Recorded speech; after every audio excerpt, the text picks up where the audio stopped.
Hello, everyone. Welcome to Geeky Geezers. I am your host, Aged Boomer. This is my co-host, PaPa Pacelli. Hey, how you doing? Yeah. Hey, do you know what I caught this week? I caught Greyhound, the Tom Hanks World War II movie Greyhound? on Apple. It's an Apple TV Plus exclusive, Oh, okay. and that and a few Peanuts cartoons, and that's about it. Okay. What would I know about Apple I whatever?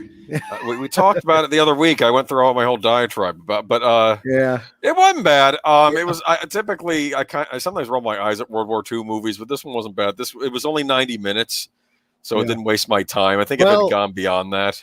Let me tell you. Speaking of Hanks and World War II, you know that Saving Private Ryan. That's right. He was in that. That was probably one of the best, not literal, historically accurate films of World War II that I liked. I mean, it was definitely inspired by real history. I'm probably gonna end up doing a rewatch of that someday. That's a good one. I saw that in the movies when it came out. I remember that was a big deal. Did I tell you the story about it when I saw it in the theater? I saw it in the theater, and there was a lot of people there, older men that, they were probably veterans, right? And boy, that opening scene, the storming the beach, you could just look down, the row of people next to you, and you could just see in their reaction that they were there, It was just wow. But yeah. That was a great Spielberg movie, and I'm glad he went for the R rating too. Yeah. Well, I don't think he went for a rating per se. He just said, "Okay, I'm doing this. I'm being accurate about it. Whatever rating it gets, it gets." Oh, I know Warhorse went for the PG-13, so don't get me started on Warhorse. Anyway, I didn't even see that. 1917 is the movie I wanted to see when I went to see Warhorse. Okay, but I'm picking on Spielberg anyway. Though Greyhound wasn't bad. Greyhound. It was based on a fictional book, so it wasn't based on a true story. But the guy must have done his research. It was about a United States, like what do you call it? Naval. What do they call that? Destroyer class. Okay. So such a thing. Hold on. Well, I'm showing my ignorance here. A destroyer is a style of ship. A Fletcher class destroyer. Okay, that's what it was called. And it was neat because they're protecting, ships sending supplies over to Great Britain, right? Yeah. Okay. Mm-hmm. Trouble is they're getting out of the airspace where we can actually send, ships to like planes to protect them. So and who they're going to go up against, right? That certain German organization that we can't say the name of, but and there's this that had a lot of great air support in the region at the time. That's right. And I was thinking of Wolf. Well, this is like a dead area where there's no air support. Oh, okay. Maybe the planes just can't get out that far. I don't know. But anyway, the one U-boat that was in there was called the Wolf. Okay. Oh, yeah. And like every so often, like the guy would get on the loudspeaker and says, "Greyhound," and it's like, Wolf, the wolf will eat the hound. We will kill you. And whoa! And he went with like this really bad howl. Then he kept saying, "Change the channel." I guess that was to psych out the crew, but it wasn't bad. I would give it a 3-star. Maybe I'm being generous, but it was 90 minutes, and it was interesting to see. Usually World War II movies, I don't see naval battles, so it was interesting seeing like a naval battle during the high seas, during stormy weather and stuff, and they're dealing with not only the weather, but they're dealing with the the German U-boats and whatnot. So it was interesting. Speaking of which, there's a film that Nanette's going to do in an upcoming rewatch. It's a comedy. It's not based on anything historical, but it's a lot of fun, and it really does give you a good idea of how submarine warfare works. It's a Kelsey Grammer film called Down Periscope. Wow. Oh, I remember that. Yes. It's a great one. It really, really is. It's a farce. It's silly, but there's some kernels in there that are really, really good. I saw that in the theater too. I remember that. That had Lauren Holly in it, right? I have no idea. I just remember Kelsey Grammer and Rob Snyder. Okay, yeah. I think Lauren Holly was in that. She was on NCIS for a little while, remember? She was Gibbs' boss. Oh my gosh, that's right. Yes, Yeah. Mm-hmm, okay. Mm-hmm. I want to say hi to the chat though. Melissa Harrison Sons, welcome. Brian Gilmartin, Horizon Talker. Let's see if I can get down further. Hold on. Netters Network, hi Nanette. Okay. Auditor Dread. Joshua V. Brian Gilmartin. I'm using this iMac mouse. Okay. Aged Boomers here. Welcome. I'm sorry. Big Al. Welcome, Big Al. Leia plus size. Auditor Dread and Daniel Herron. No, Daniel Herron. Look at that. All right. Anybody? Schooner Tuna. Okay. Artificial Joni. All right. I think I got everyone. If I missed anyone, I apologize. But these Macs. Okay. So, anyways, and Wolf 10 Media. Oh, and it looks like Netter's Network gave you a wrench, Aged Boomer, on her channel. Oh, that's nice. I should probably give Netter a wrench if I haven't already. You have. She's in here saying hi to everybody. What did I do? While we're BSing. Let's see. If I either blocked you or put you in a timeout, I apologize, Netter. Okay. Anyway. I want to give her a wrench. I'm going to give her a timeout instead. I don't know if I clicked on anything or not. So just if you are, let me know if you're messed up. Okay. Maybe you're okay. I don't know if I did anything. Okay. Netter, drop a comment just so we know that you still can comment. You didn't ask me what I'm sipping on. What you sipping on, Boomer? I'm doing the Takes Two to Mango. Okay, she did a laugh out loud. A Snapple Takes Two to Mango. It comes with a little factoid. Let's see if I can read this in my dimly lit room here. Okay. Oh, remember, wherever you go, there you are. There's your little factoid for the day. Squirrels lose more than half of the nuts they hide. You don't want to lose your nuts. Yeah, okay. So I was going to say that's your tax dollars at work. Someone paid for that study. Actually, we did know that. Netter does. She does like to feed the squirrels, and we watch them, and we watch them take and hide nuts. We see them, bury and plant them basically, and we realize that they're never probably going to find them. They're hoping that they grow into plants that drop more nuts later. That's just evolution. That's cool nature stuff. Cool. All right. But and you see the nut thief stop by and take the nuts. It's true, because they'll fake hide. They'll go dig and pretend to hide something there, but they don't actually do it. And then some other one comes behind them, tries to dig it up. But it's also sad when you see them like try burying a nut like in the snow. So it like just melts and it's out there. Yeah, it's kind of funny. It's just something we do. Oh, Horizon Talker has a comment. If you hide your nuts in the correct places, they'll eventually sprout and grow. Wait, are we talking about squirrels? Okay. Yes. Okay. We're gonna keep a clean stream tonight, everybody. Okay. Yeah. Unlike mine, apparently. Well, no. I mean, stuff happens, right? Anyway. Yeah. I was talking, you know what, if you don't mind, let me address the stream about that, because I've had a lot of people asking me about it, because there's a lot of people that missed. And I will say this, there's a lot of excitement that happens on my stream. If you miss it live, you might miss out on something. But I Big Al tried to blame me for my drinking, but guys, it's not because I was drinking. It's because I'm just naive. I like to believe the best of people. So I invited some people in that I didn't know, and they did some stuff on the stream that was pretty egregious. And so now I know you just can't trust people. So from now on, it's only friends and family that are coming into the green room. And I welcome everybody, and I want you all to contribute in the chat. But you gotta get yourself up to friends and family level before I can invite you into my home. That's all I can say. Yeah, Troy. It's sad that we live in that kind of a world, but I guess we do, and I guess that's how I'm going to have to be from now on. Yeah, you really need to have an ace in the. Oh, well, never mind. Anyway, yeah. I'm sorry. I'm hey, sorry. Don't be sorry to me. It's your stream. You can make whatever. Now I got the watchful eye on this stream. Okay, Netter's Network. Don't look directly into it. Now that image that's going to scar me for the rest of my life. Okay, it's funnier when the squirrels try to bury bagel bites. Who would give a perfectly good bagel bite to a squirrel?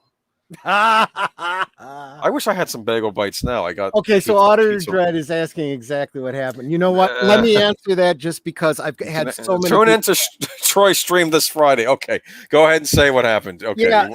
So I decided to make it an open line thing, and anyone that wanted to come in and chat. And somebody, came in that I didn't know, and I was like, "Hey, how you doing? What you up to?" And he immediately changed his icon to a very pornographic GIF. Yeah, and it was pretty bad. I mean, I'm not a prude. This was pretty disgusting. I was like, okay, you're gone. It's YouTube, not BitChute. I'm kidding. Okay, I'm kidding. Okay. And it was it was a very brief thing. It was blink and you'll miss it. I mean, even I was looking away from the screen when it happened, so it was like, oh, whoa, hey, man. But it didn't ruin my stream. It didn't get taken down. I took it down afterwards, but I mean, we were able to finish out the show and everything, and I didn't think too much of it. But then, Wolfie, I super appreciate what you posted, but because you were being purposely vague, I think you had people thinking it was like something way, oh my gosh, what happened? Did he get taken down? Did he get, thrown in YouTube jail or something? No, it was nothing like that. But everything Wolfie said is spot on. If you're doing a show, you got to be careful. No matter how small your show is, even if you're not monetized and you have less than 100 followers, there's a bunch of goofballs out there doing all kinds of weird stuff. Auto Dread has a comment. Internet is a bit like chat roulette, like that. Lots of crazies. I find the term "crazies" offensive. Auto Dread. You're now. I'm gonna block you now. I'm kidding. That's what tonight is going to be like. There's going to be a lot of everything is canceled tonight. Okay? I seriously thought about for the thumbnail doing canceled, but I didn't want them to think the show was canceled. Exactly. Yeah. The guy maybe dropped the F-bomb on the street. I know, Netter, and you're usually very good about that. It's just, I try to be my best too, but I'll even drop it on the rare occasion. But no. Anyway, let's talk about the good old days. What do you think, huh? I was thinking recently about some of the toys. Wolf 10 just says I was forward to the point.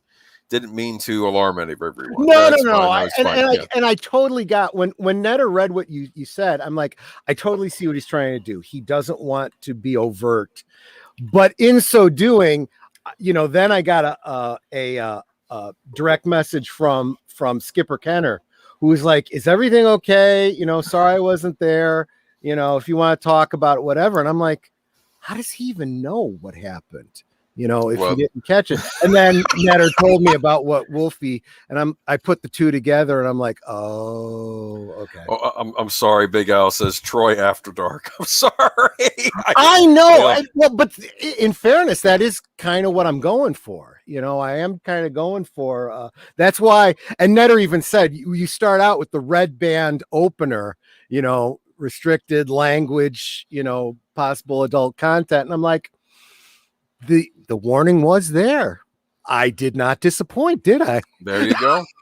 Anyway, let's go back to a more innocent age. Now we got to talk about the good old days. What's our topic for tonight? Well, I was just kind of thinking about some of the toys that I used to play with as a kid, and I even look back and I think, I if I could go back in time, knowing what I know now, I probably wouldn't have asked for some of the toys that I did, and probably asked for more of different toys. Yeah, hindsight's 2020. Yeah, like when I was on Matchstick's channel a couple weeks ago, we were talking about Transformers, and I was sharing how I had bought a bunch of Micronauts, or my parents had bought a bunch of Micronauts for me.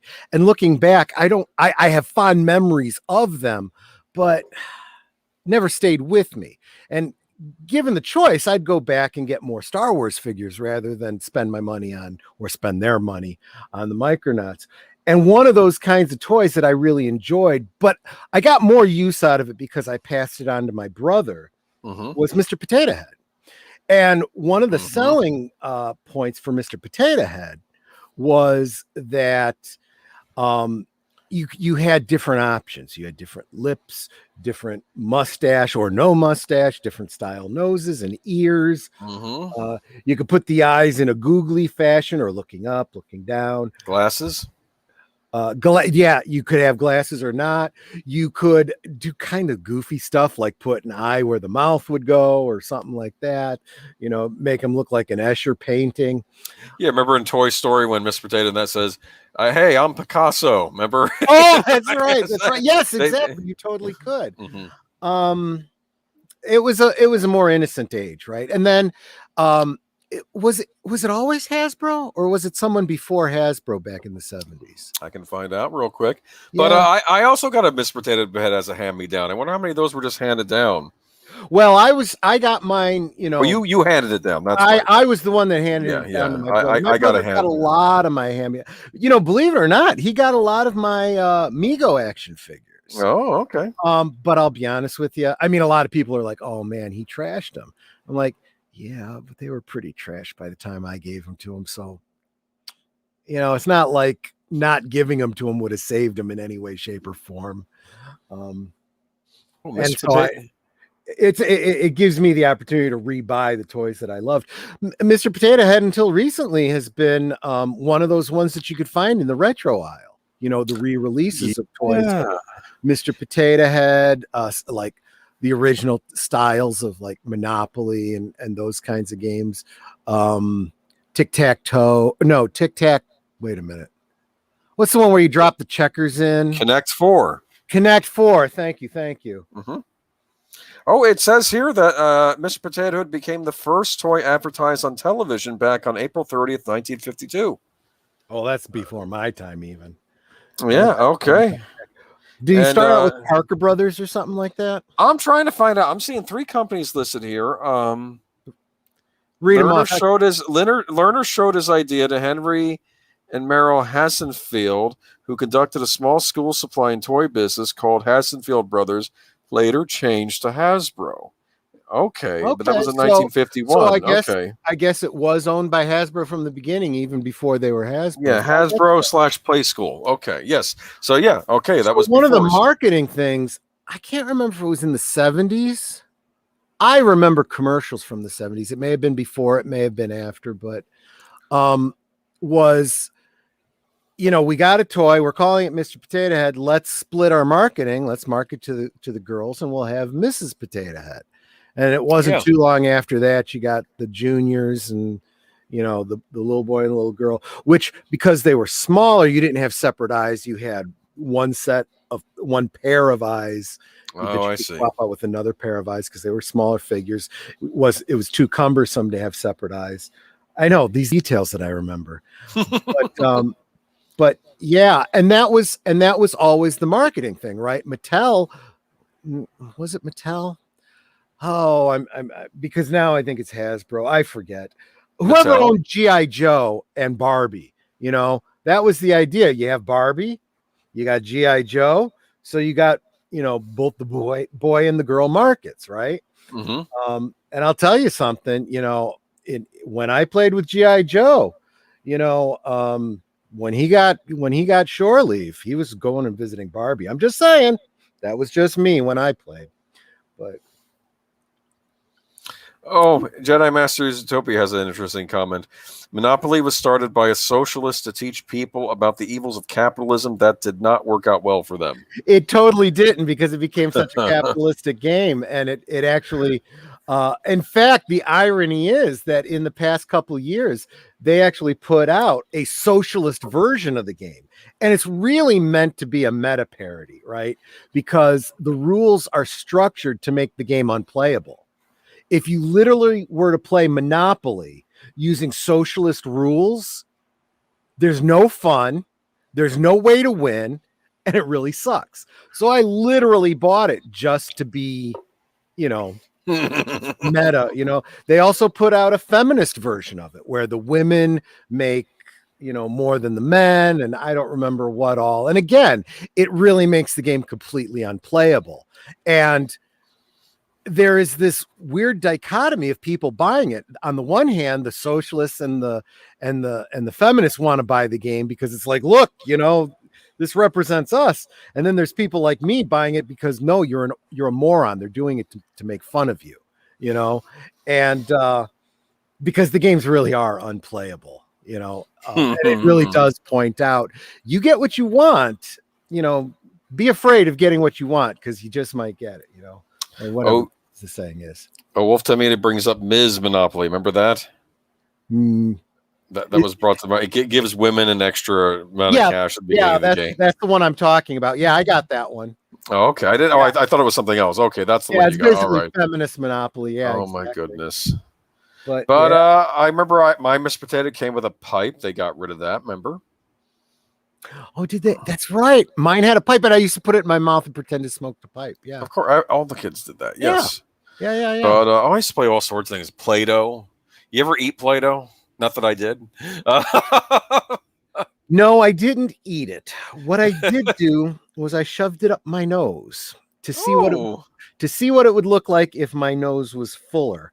And my mother felt that she had to then take me to the emergency room to have them go and scope it out and make sure everything is okay. And the doctor laughed and said, he's going to be fine. It's non-toxic for exactly this reason. Oh, funny. It says non-toxic. Yeah. But I used to like, they used to make, remember the sundae machine? You make the little Play-Doh sundaes. Yep. And you knew that was going to lead to kids eating it. Come on. Who doesn't want a sundae? I wanted a real ice cream maker when I was a kid. I was like, I'm going to make my own ice cream, but I think they sold something like that. I used to love the Star Wars ones where you'd use the mold to make R2-D2 and C-3PO, and you put it on the little plastic land spinner. I remember. Yeah. Oh, you know what else I remember? I remember there these toys where you could put a kind of a gelatin molding over a skeleton, and then you would pour, it was like a Mad Scientist kit, and then you would pour acid on it, and it would dissolve. The stuff would dissolve off of them. Oh, yeah. I remember that, and then you could do it again and again. I used to like all the horror-themed stuff when I was a kid. I remember that. Oh, my gosh. Schooner Tuna just came up with a great idea. A new board game. What you drinking? A blindfolded taste challenge. I like that one. But I'd call it what you sipping. Yeah. That's a great idea. I love that.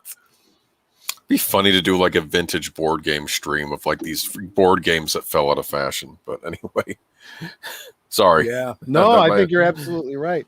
All right. But, I think that's a great pivot point, because we were talking about marketing of Mr. Potato Head, and now Mr. Potato Head isn't allowed to be a Mr. anymore. Now Potato Head. Yep, Netter's Network brought that up. Mr. and Mrs. Potato Head aren't going anywhere, and neither are their designations of Mr. and Mrs. The brand is no longer going to be called Mr. Potato Head.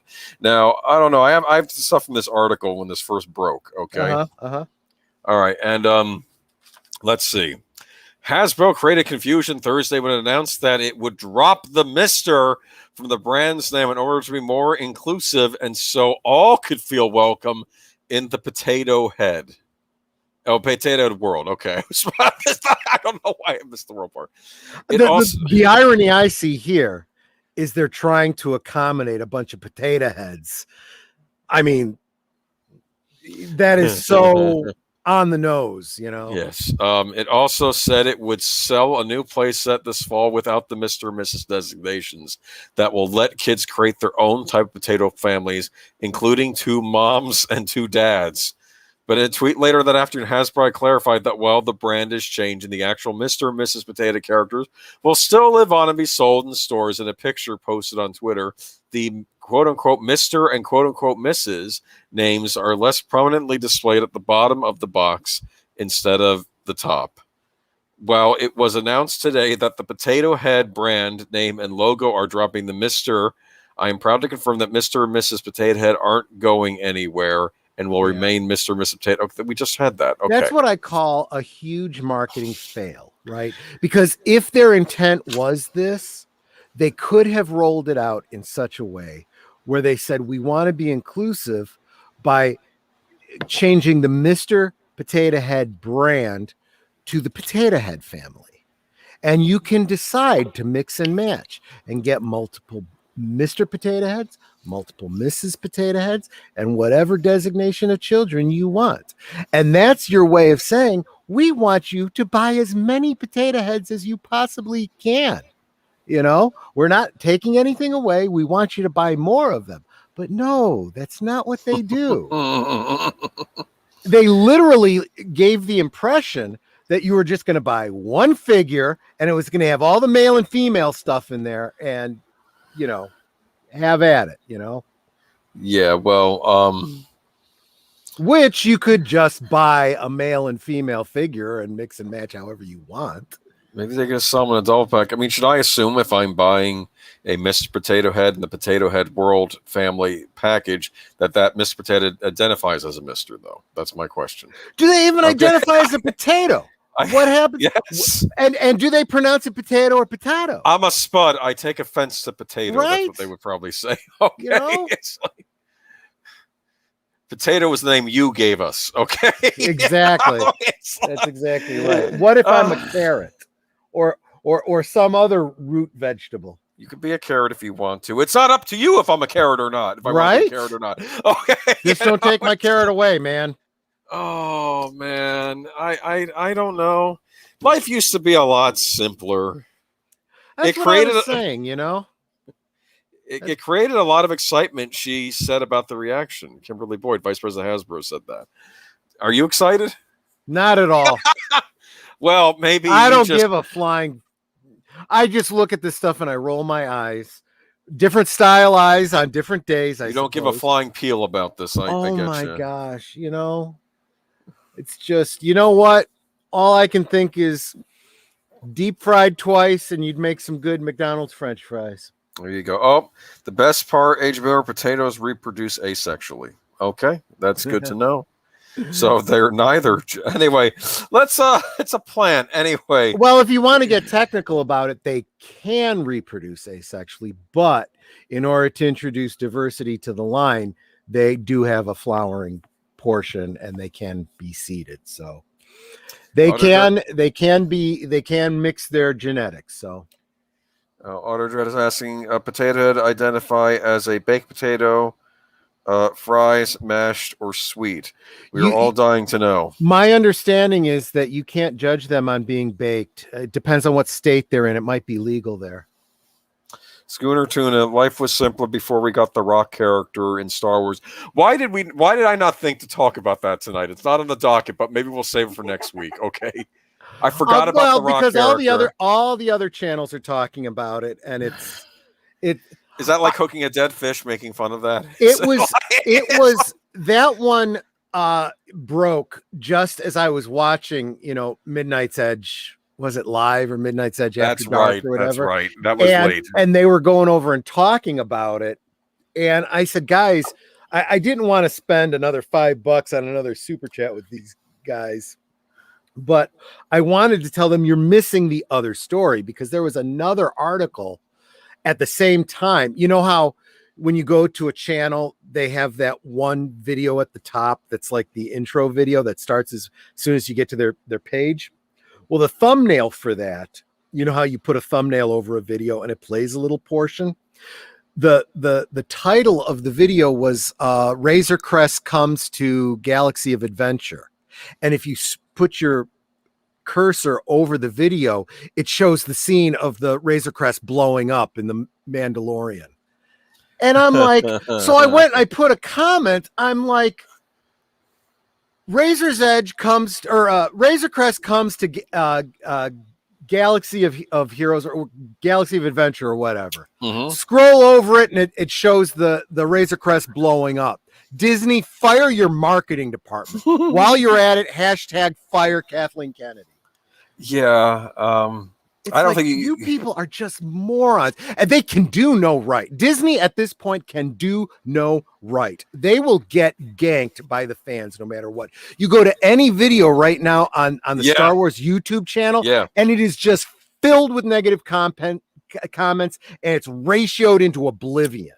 For every 1,000 positive thumbs up it gets over 6,000 negative thumbs down or whatever.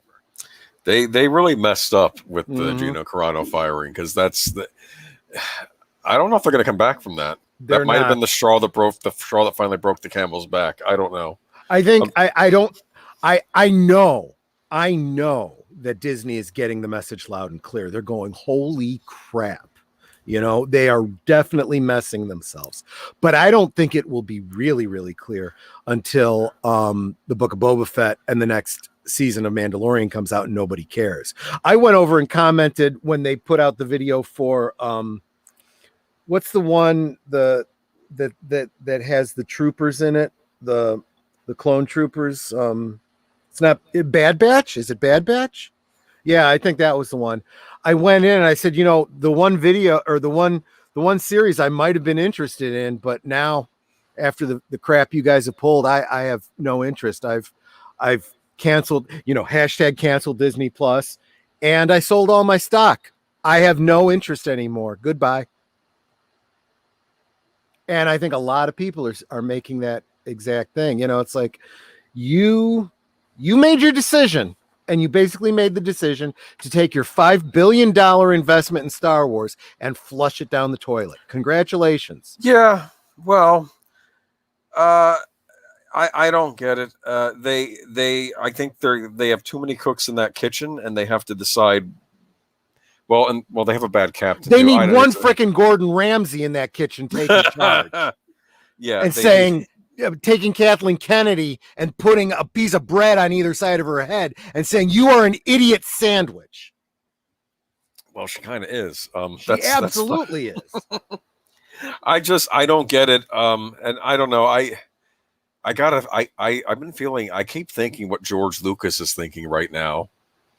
I mean, he sold his company to Disney, and you realize that you sold the artistic integrity of Star Wars now by giving it over to Disney.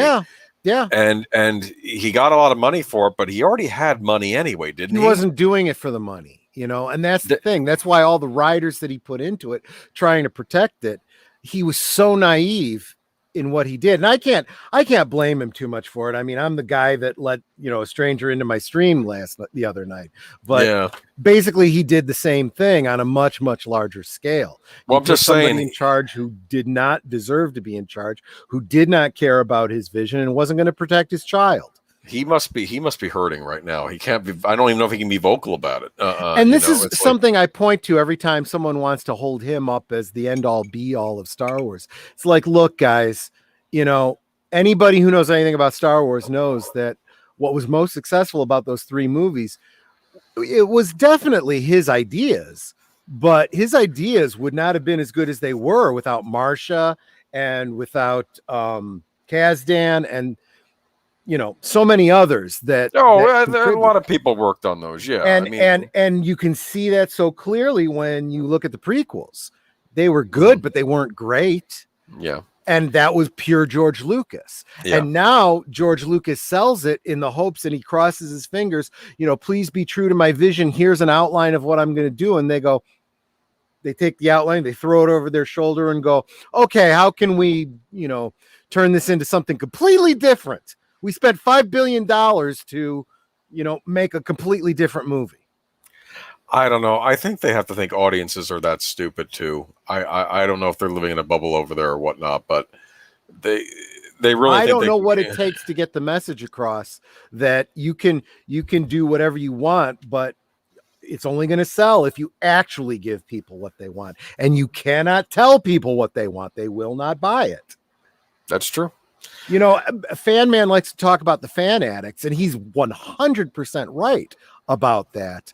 But there aren't as many of them out there as I think a lot of people think there are. No. Not enough to keep these franchises alive. Well, what is the big thing is, I think, is the average moviegoer, average TV watcher. Okay. And I don't know how much they're getting this either, but they're the ones that really make the decisions, right? I mean, I don't know. Well, yeah. I mean, that comes down to the other thing, who really is running but to be fair, the people that hype this stuff up, okay, that also helps with the regular public. And if this stuff isn't getting hyped out by the fans, then I didn't think about that. I mean, and I see this so often, with my friends and my family, and anecdotally I see, hey, I hear this Star Wars is, I'm this is a straw man, really. I'm saying that up front. I'm just using it as an example. I hear this Star Wars is really popular. Should I go see the new movie? I wouldn't. I'm a huge fan, but I'm not going to be going to see it because this isn't the Star Wars that I enjoyed and loved. Okay, I won't bother. This happens, or people will go see it and they'll go, hey, I hear Star Wars is real. And I saw this last movie. Man, it was okay. I don't know what the hype is. I don't feel like buying t-shirts and action figures, you know?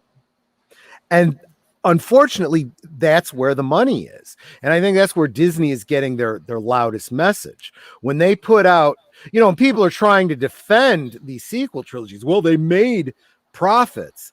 Yeah, they didn't make profits the way Hollywood calculates profit. You know, they look at the first movie that made, what was it, like $2 billion? Yeah. And then the second movie makes $1 billion. Well, it only cost 500 million to make, so they made 500 million. No. Disney says they lost $1 billion. That's how they look at it. They look at it as it didn't make as much money. But to be fair, the Star Wars movies always had diminishing returns. Even the original trilogy, Not like that though. But I mean, they still did well. But yeah, even if the movie didn't do well, even if you didn't like the prequels, you hated Jar Jar Binks and whatnot, those toys still sold. Yeah. And video the lunch games. boxes and the video games and everything sold. They made bank. They made more money on the marketing than they did on the movies. And that's always what they're looking for with Star Wars. There are no toys selling for the sequel trilogy. Rose Tico was a peg warmer. Nobody gave a flying F about her. Nobody cares about Rey. Certainly nobody cared about Admiral Blue Hair. Her action figure, nobody bought, and it got ratioed to hell on the Hasbro. Oh, reading the Hasbro boards and the comments on that was hysterical. Of course, before they took them down. Yeah. Oh, Autodread says Disney had some life with Mandalorian. They screwed that up. Meanwhile, Bob Checkett praises Kathleen Karen Kennedy. Oh, that's fine. Okay. Well, 20% of the stores shut down. What I will say about Bob Chapek is you got to keep that in context. He is not going to come out publicly when, you know, they're trying to get investment dollars and say, yeah, this broad's a bitch. We're going to get rid of her because she's just dragging us down. No, he has to say she's doing a great job and Favreau's doing a great job and everybody's doing a great job. And Star Wars is great. And that's fine. Has never been better because he has to. It's like, that would be like doing a commercial for a product. Yes. And saying, you know, we know our product isn't that great, but give us a chance, huh? But you don't do that. But they didn't do that with Gina Carano. What Gina Carano is, they threw her under the bus. And, you know, whether or not you like what she said or not, she's still part of your brand, and you destroyed it. That wasn't the official stance of Disney in general. That was somebody in the Kathleen Kennedy camp at Lucasfilm. Because the smarter forcing their hand. Smarter thing to have done was that maybe just don't have her show up any shows anymore, but don't give a reason why. Or it is very clear that if you wanted to get rid of her, have her die a hero's death on the show. That would have been the smartest thing to do. If you really didn't want to have her anymore in there, Disney had their plan where they said, you know what, her contract is up, we just won't renew it, and we'll move on. And they were not going to say anything about it because they didn't have to, because they didn't fire. Right. But then this comment comes out from Lucasfilm and there's no backing off of it because it's out there already. And I see it happening in this industry over and over again. This is how the news came out that Kathleen Kennedy's contract was renewed. And they were like, well, she just continues to do this. Make sure something gets leaked so it's out in the public. And now we force Disney's hand. Like the that one Star Wars series, The Acolyte, that's going to be made. That was originally something. And Iger doesn't have the balls to stand up to her because he wants to run for president someday. He's more concerned about his political image than he is about the shareholders' value. And it's really starting to heat up because the investors are getting pissed, the stockholders are getting pissed, and you know they are where they are. And I think it's going to take more people starting to go, you know what? I've been so concerned about keeping my job at Disney. Maybe it's time for me to get the hell out of here because Disney's going down. Yeah, well, we're going to talk about people that work at the parks a little later, too. That'll be an interesting story. But you want to get over to the next one, though? Oh, sure. So what was the next one? Did you Warner Media CEO considering a cheaper HBO Max tier because most people are not wealthy? Oh, gosh, we can talk about Star Wars for 2 hours here. But so on the one side, you want me to read you his comment? Oh no, go ahead. Say what you're going to say. Say what you're going to say. Let me do the Go ahead. intro here. So we want to focus on the streaming wars. One of the things we always talk about when it comes to the streaming wars is, the whole streaming industry, right? Is, for crying out loud, I can't afford, to invest in all of these different streaming services.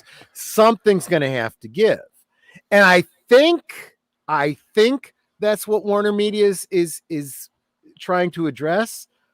But boy, did they put their foot in it. So yeah, go ahead and read his comments. In fact, while you do that, I'm going to step away for a second. I'll be right back. Yeah, this was his comments. Okay, in Warner Media CEO Jason Killer's defense, he's right. Okay, that's the beginning of this. Okay, so he basically said people are not wealthy. Speaking at Morgan Stanley's Technology, Media, and Telecom virtual conference that focuses on how industries plan to move forward past pandemic, Killer suggested there could be a future cheaper tier of HBO Max offered to the public because, and this may come as a shock to some, people aren't made of money. Turns out that most people on this planet are not wealthy, Deadline reports. Killer said, if we can wake up and use the and use price and be able to kind of invent and do things elegantly through advertising to reduce the price of the service, I think that's a fantastic thing for fans. Currently, HBO Max costs $15 a month. And the article goes on to say, while it's true that many people have been hit hard economically by the pandemic, it's not as if income inequality and wealth disparity are new social developments that only sprung up in COVID in the beer bug's wake. Killer's right to point out that the vast majority of people living right now are not and never will be wealthy, but framing the prospect of an ad-supported tier of HBO Max as anything but an ad-supported tier of HBO Max is a bit more than out of touch. Yeah. If you noticed in my thumbnail, I had him saying, and of course this isn't a quote, this isn't what he actually said, but I had him saying, we understand that there's poor people out there and we want their money too.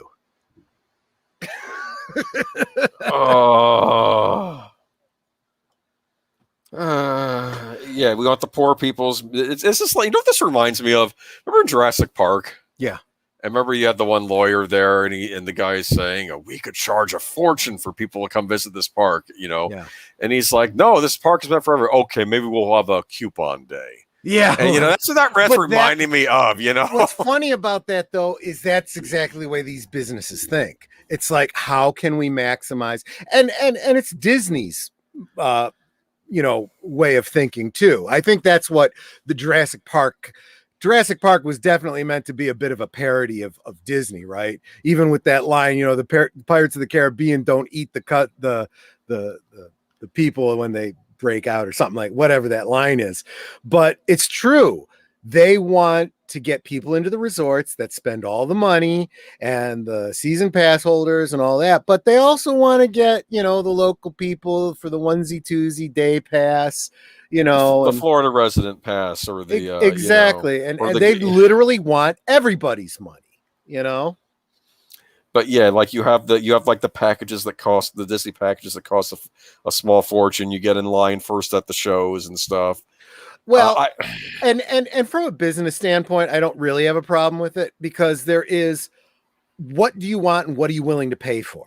And I honestly think that, maybe I do want to pay for the bargain basement. I want to see the old shows. I want to see, whatever you got streaming for my basic rate. But no, I'm not going to spend extra for your new movie that I didn't care about to begin with, you know.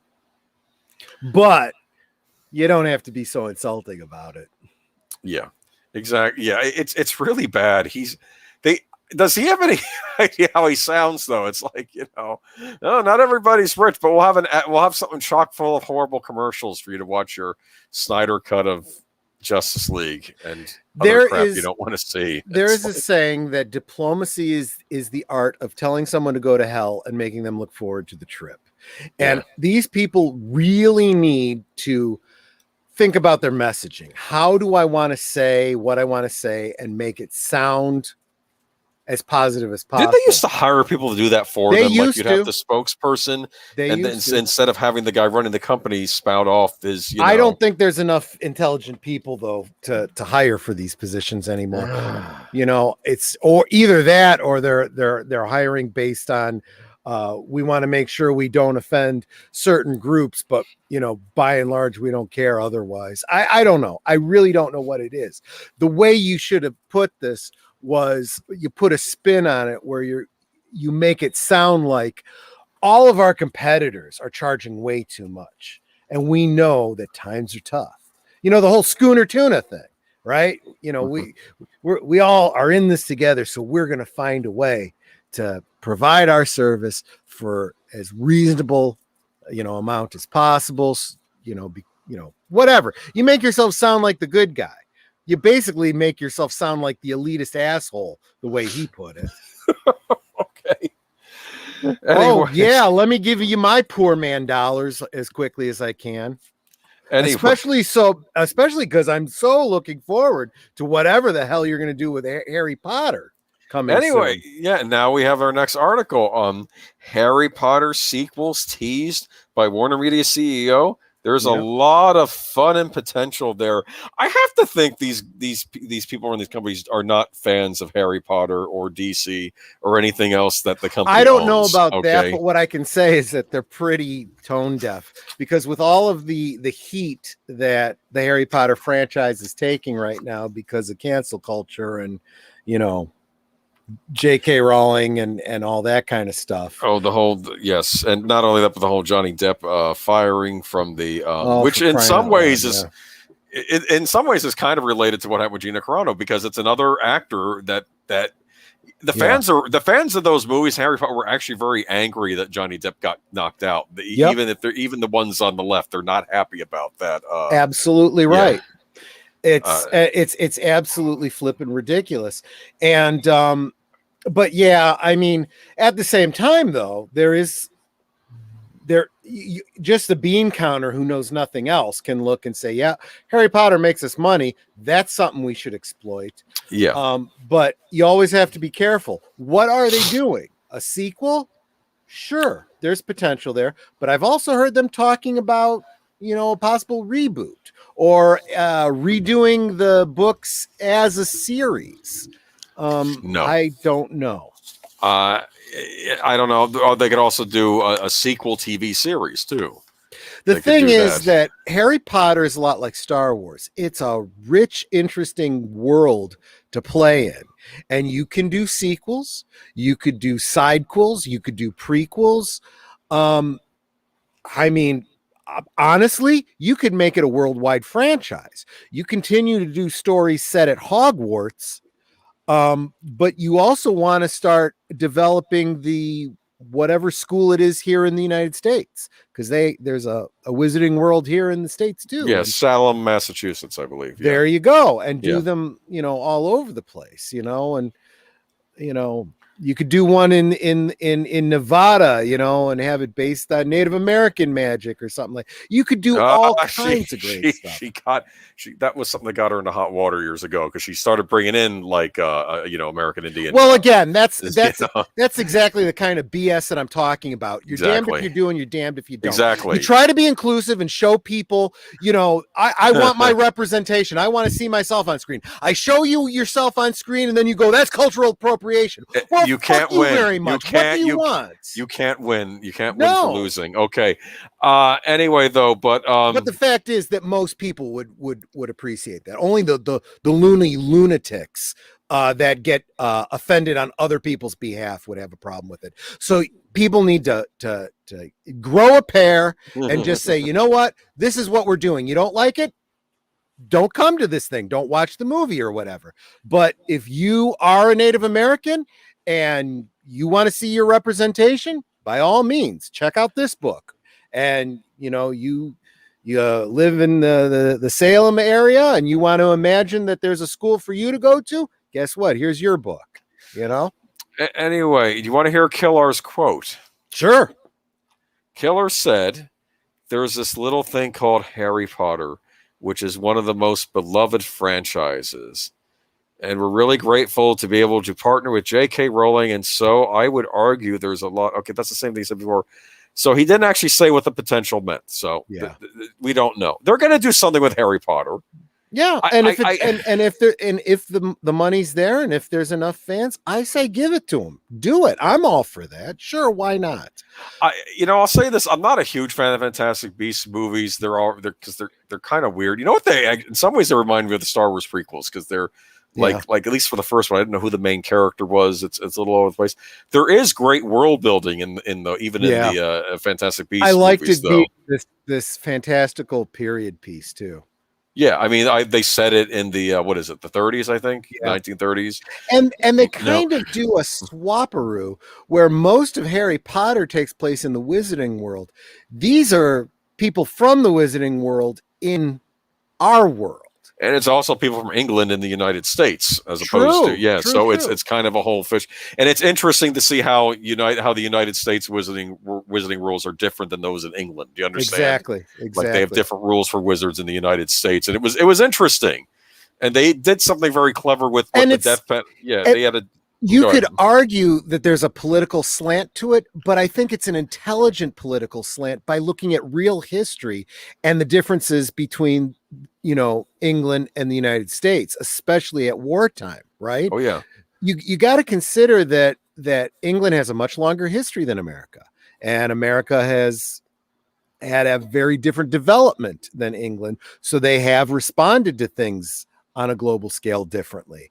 And I feel like the people that wrote those stories, I don't know if it was Rowling or someone else, put some thought into that. It kind of comes across. She's very involved. I mean, she doesn't stay on the sidelines with Harry Potter. I'll say that she does get involved. It is her baby. I think she is.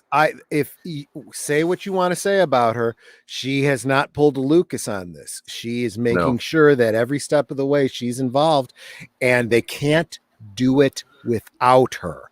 That is the point that everyone needs to understand. You don't like J.K. Rowling, then you better walk the hell away from Harry Potter and stop buying the books, because every time you do anything with Harry Potter, she makes money on it. You don't like that, then you need to deal with that. You can't do Harry Potter without J.K. Rowling. She has made sure of that. Deal with it.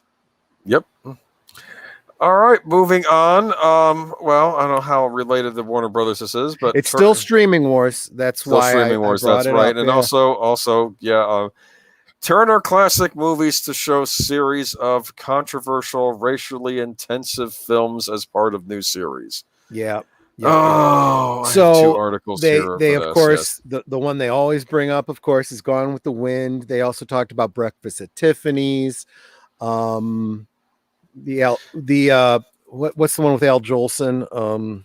Jazz Singer. The Jazz Singer. That was the first sound film. Yeah. I mean, all of these movies, and it's like they're taking the point of view of we are still going to show these films. They are still culturally relevant, but we're going to highlight them as being problematic and look at them in terms of teaching you why they're problematic and blah, blah, blah, blah. They're calling the series Reframe Classics. I'm going to read a bit from this article. Mm-hmm. Okay. There are a couple articles here. I prefer the second one though. Okay. But I have quotes from both. Let me just we're running short on time. We're just going to do the second one here. But let me see. Loving classic films can be a fraught pastime. Just consider the cultural firestorm over Gone with the Wind this past summer. No one knows this better than the film lovers at Turner Classic Movies, who daily are confronted with the complicated reality that many of old Hollywood's most celebrated films are also a kitchen sink of stereotypes. Okay. Yeah. Anyway, the result is the new series Reframe Classics, which promises wide-ranging discussions about 18 culturally significant films from the 1920s through the 1960s that also have problematic aspects, from Breakfast at Tiffany's and Mickey Rooney's performance in Mr. Yonoshi and to Fred Astaire's blackface routine and Swing Time. It kicks off Thursday at 8 p.m. Okay. And, Owen Lister makes a great point. He says, including Guess Who's Coming to Dinner? Yes, that was one of them. I'm going to get to it. I'm going to get to that in the article. Yeah.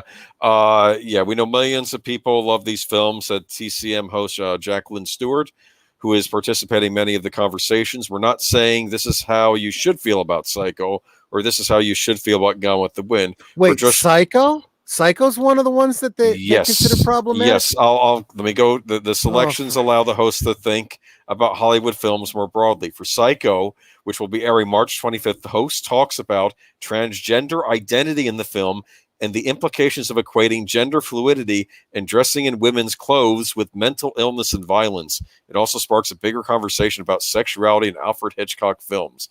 How do you watch Psycho and equate him to being cross-gender? He was simply a delusional psychopath.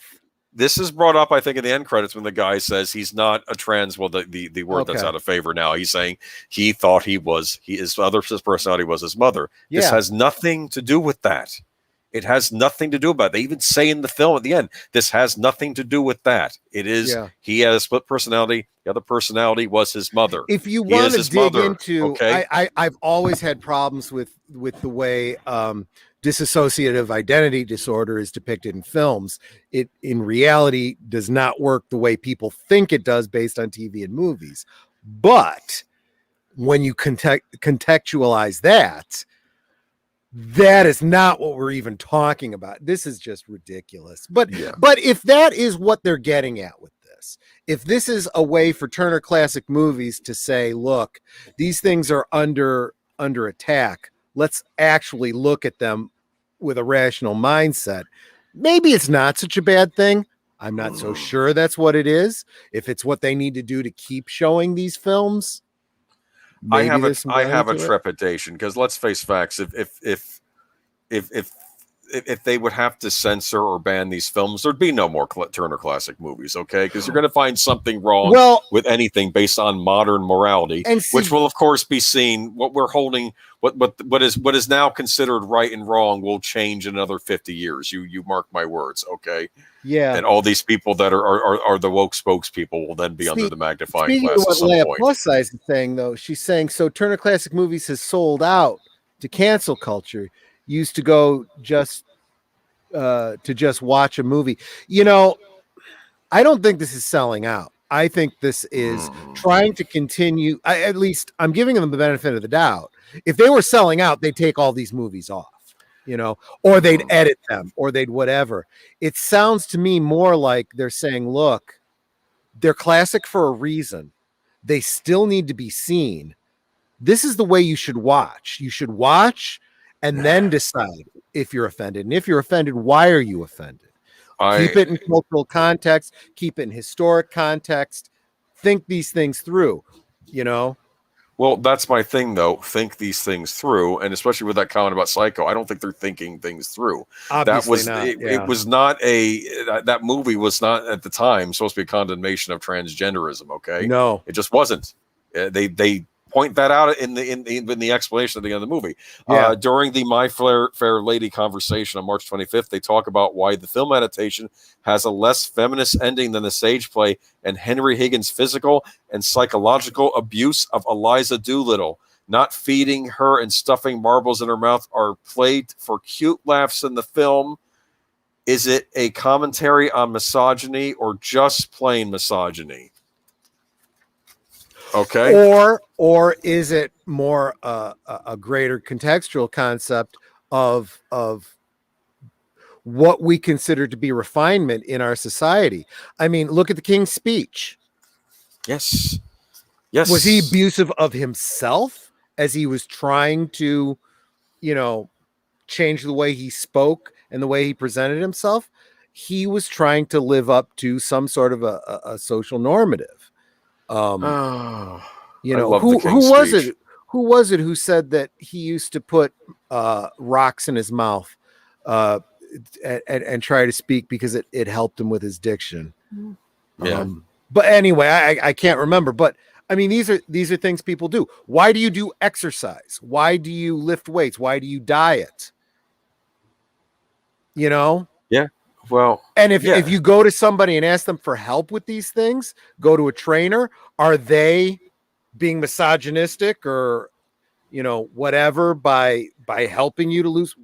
You said you wanted this. You're paying me to do this. You know, I mean, come on.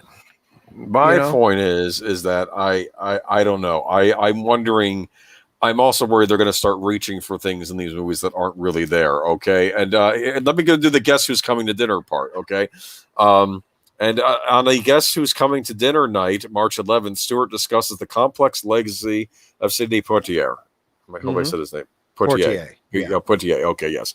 His career is so important for the ways that white Americans really started to have more sympathy and understanding of black people. But at the same time, there are aspects of his films that are clearly oriented primarily to white audiences, Stewart said. That opens up all kinds of complications for black viewers who felt that he wasn't a representation of the race as a whole.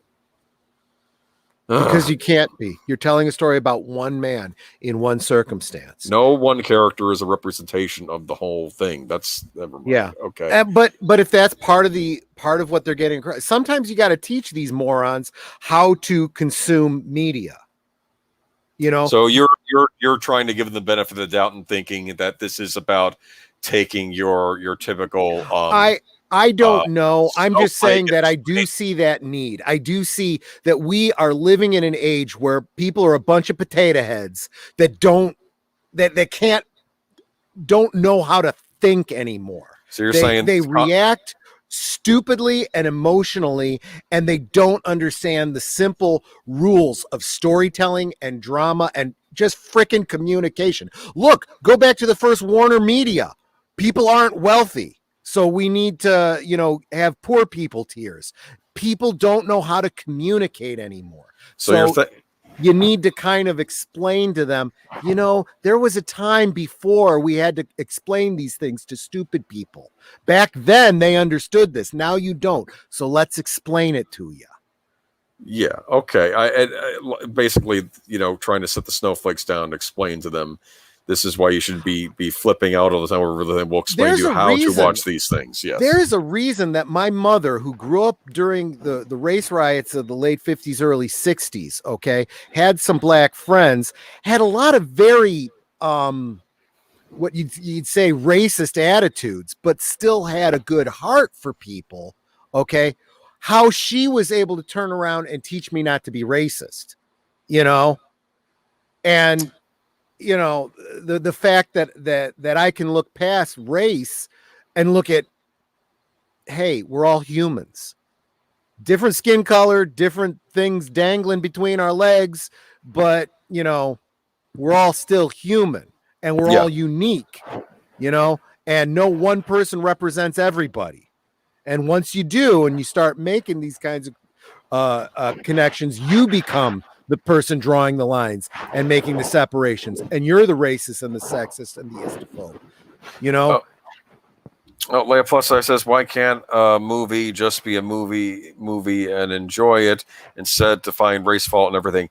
I'm going to say this to you, there are people out there, many people in our society that can't enjoy or appreciate art. That's what's going on here. Okay.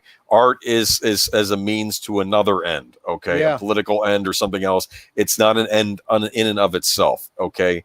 They don't know how. They don't know how to separate the politics from art. But her point is absolutely sound, and I super appreciate it. It's the same kind of mentality that would take Look Who's Coming to Dinner, that stands as a cultural touchstone of commenting on race relations and was intended as a positive message for why we need to stop caring about who people choose to love and let people be. It was meant to be a post-racial message, and now we look at it as problematic.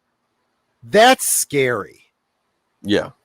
We'll never progress as a people if we can't look at something like Look Who's Coming to Dinner and say, thank goodness for a movie like this, because we have progressed because of it. Nope. Now progressive is regressive. Yeah, because of course what was progressive at the time may not seem progressive by modern lens, but they were trying to push things forward. I mean, look at Charlie Chan, and I want to bring up a trip. They can't view old films in a modern lens. They are missing the context. Yep. And I want to make a point. Charlie Chan movies. Now, those movies aren't perfect, and sometimes, especially some of the stereotypes of black people in the earlier ones, not so much the later ones, are fairly horrendous.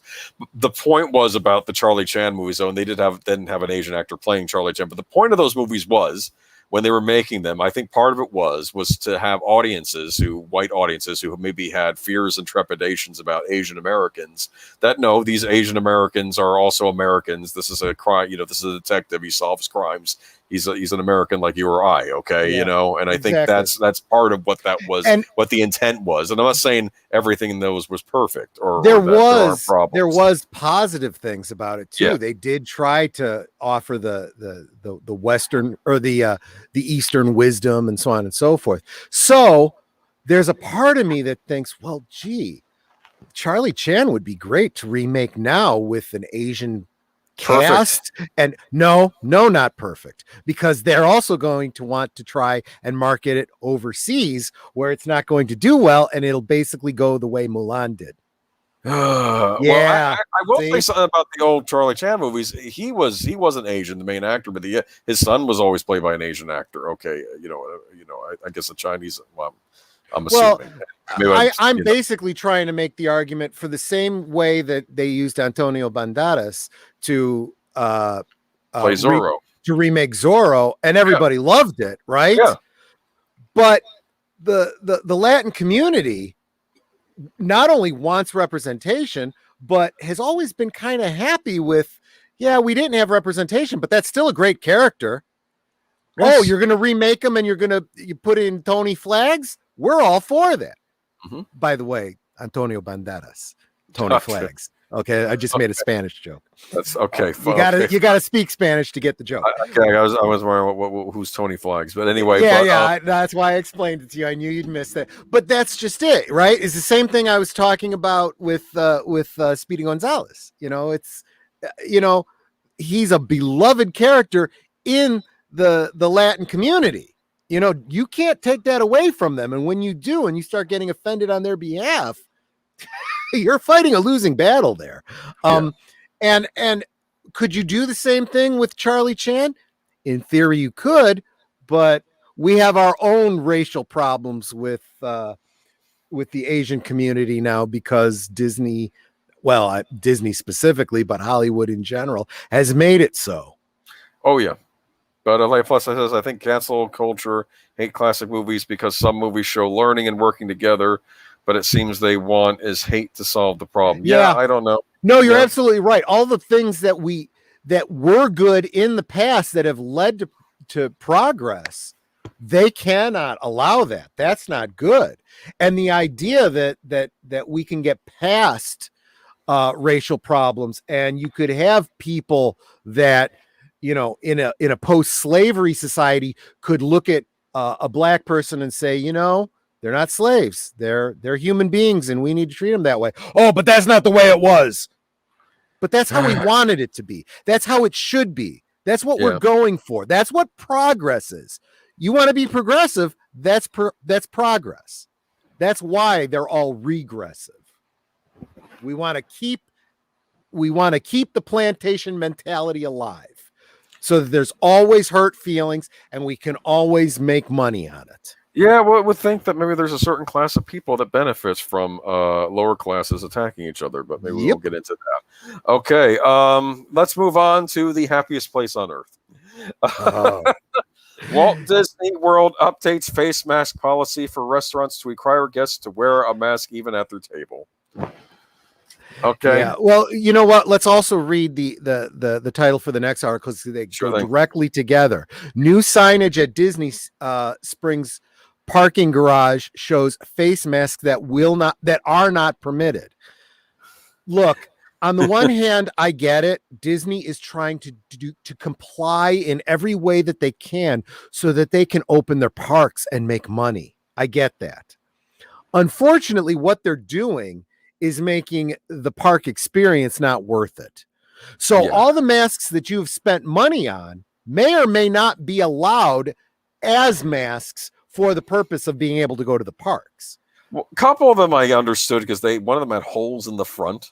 But then another one was just one that was like a neck one. You just pull up. I didn't know what the issue with that one was. But well, in other words, it's not enough to just put a cloth over your mouth. It needs to actually filter, viruses, which I understand completely. I think a lot of the masks that people are using, people don't understand. They make you feel better, but they're not actually doing anything. My problem was one of the masks that they're not allowing are the ones with the filters on them. The 2 filters on either side, so that air can come in, but you can't blow it out. It has to go out through the filter of the mask. Well, maybe they have investment in a mask company that doesn't make that's my concern. In other words, buy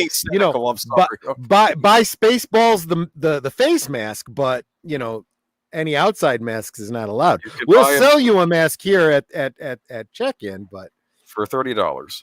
Exactly.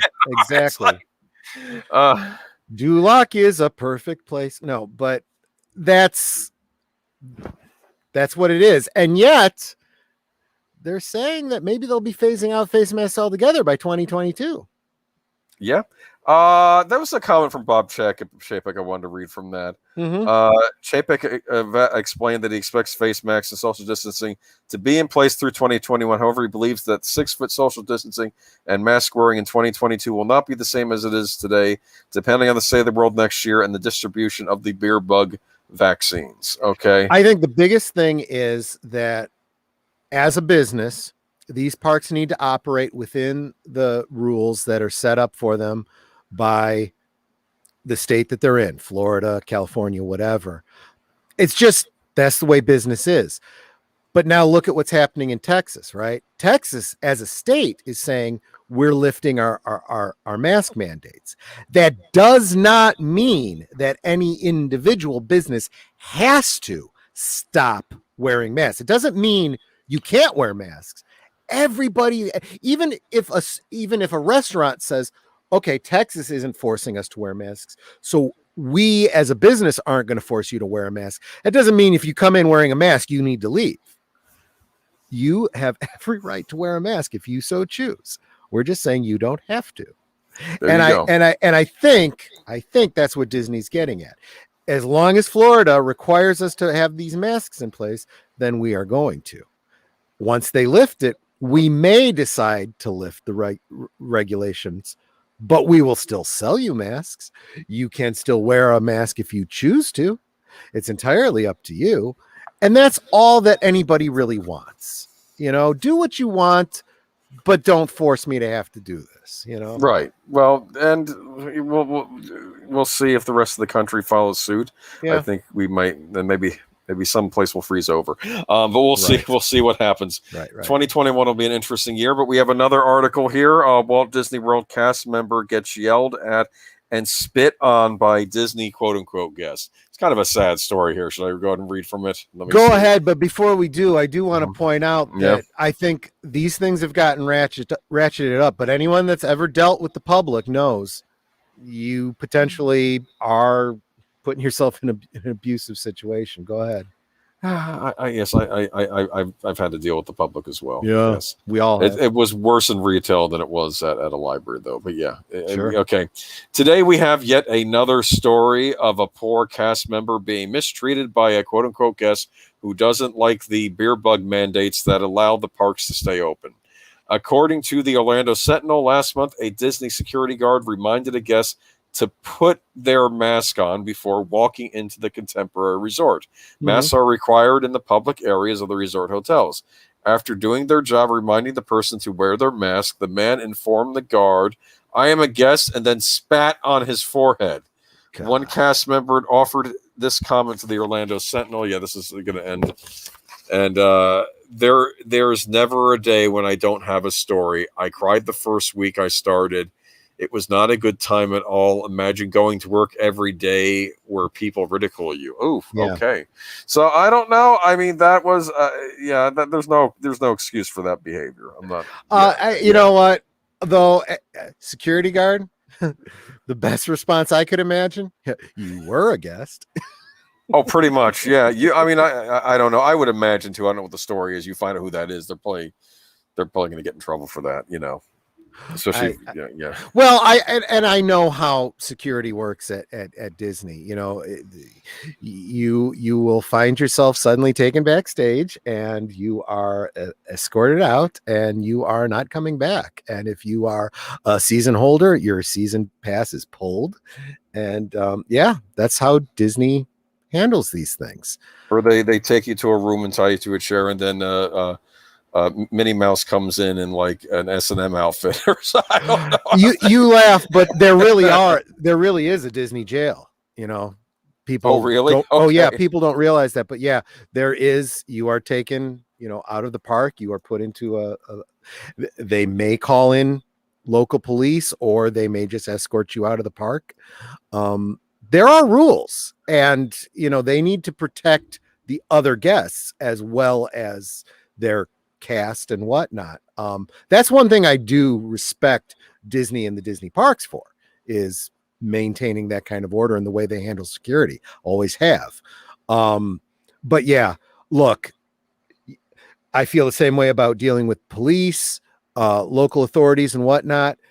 You don't have to agree with the law, but you do have to at least be respectful of the human being you are dealing with, who is just doing their job. Exactly. Yeah. You don't like it, you are free to leave. The person there may not agree with the mask mandate, but he works for the company. Okay. Right. And that's He's what the company just decided. doing what he's been told to do. And again, if you don't like that, by all means, take it up with the management. Don't buy the season pass and don't come back to Disney. You have that freedom. But these are the rules. I have a buddy that works at, I'm not going to say what business he works at, but it's a shop, and they have a corporate, mandate that you must wear a mask. And, look, I am just communicating what they say. And if you don't like it, you don't have to shop here. But in order to shop here, this is what you agree to. It's that simple, and I am not Disney's biggest fan right now, but I do have to be fair. And you don't treat people that way. There were times when I've gone to Disney, and even as an adult, I would see, somebody in that crazy, I don't know, Winnie the Pooh costume or whatever. And I know those people are suffering in there. And when there were no kids around, I would say, look, I don't know who you are. I don't know, what you're going through, but I can imagine you are making great sacrifices so that we enjoy ourselves. I just want you to know I appreciate it. Thank you, Winnie the Pooh, Oh. And I hope that person in there feels a little bit of encouragement as they're, getting a headache from dehydration and nearly passing out, Oh man, I wonder what those Mario outfits in the new Super Nintendo Land are like, because I think they have plastic heads on them. Well, let's just, because there is nowadays more and more technology that will allow those people to be, have a fan inside, and all kinds of things. Nintendo's Hopefully they pretty get state of the art. Yeah. Okay. If they have those options. I don't know that they do or not. I would think Japan, this is where the stuff originates from. Hopefully they know their stuff over there. I don't know. Look, if your performers are comfortable, they can put on a better performance. Yeah. Something to think about. Oh, anyway, other news. Marvel Studios. You want the Marvel news now? Okay. We got Marvel Studios. At this one. Marvel Studios casting Michael B. Jordan type actor for Captain Marvel 2. Well, I guess that you can't cast him again because he was Killmonger.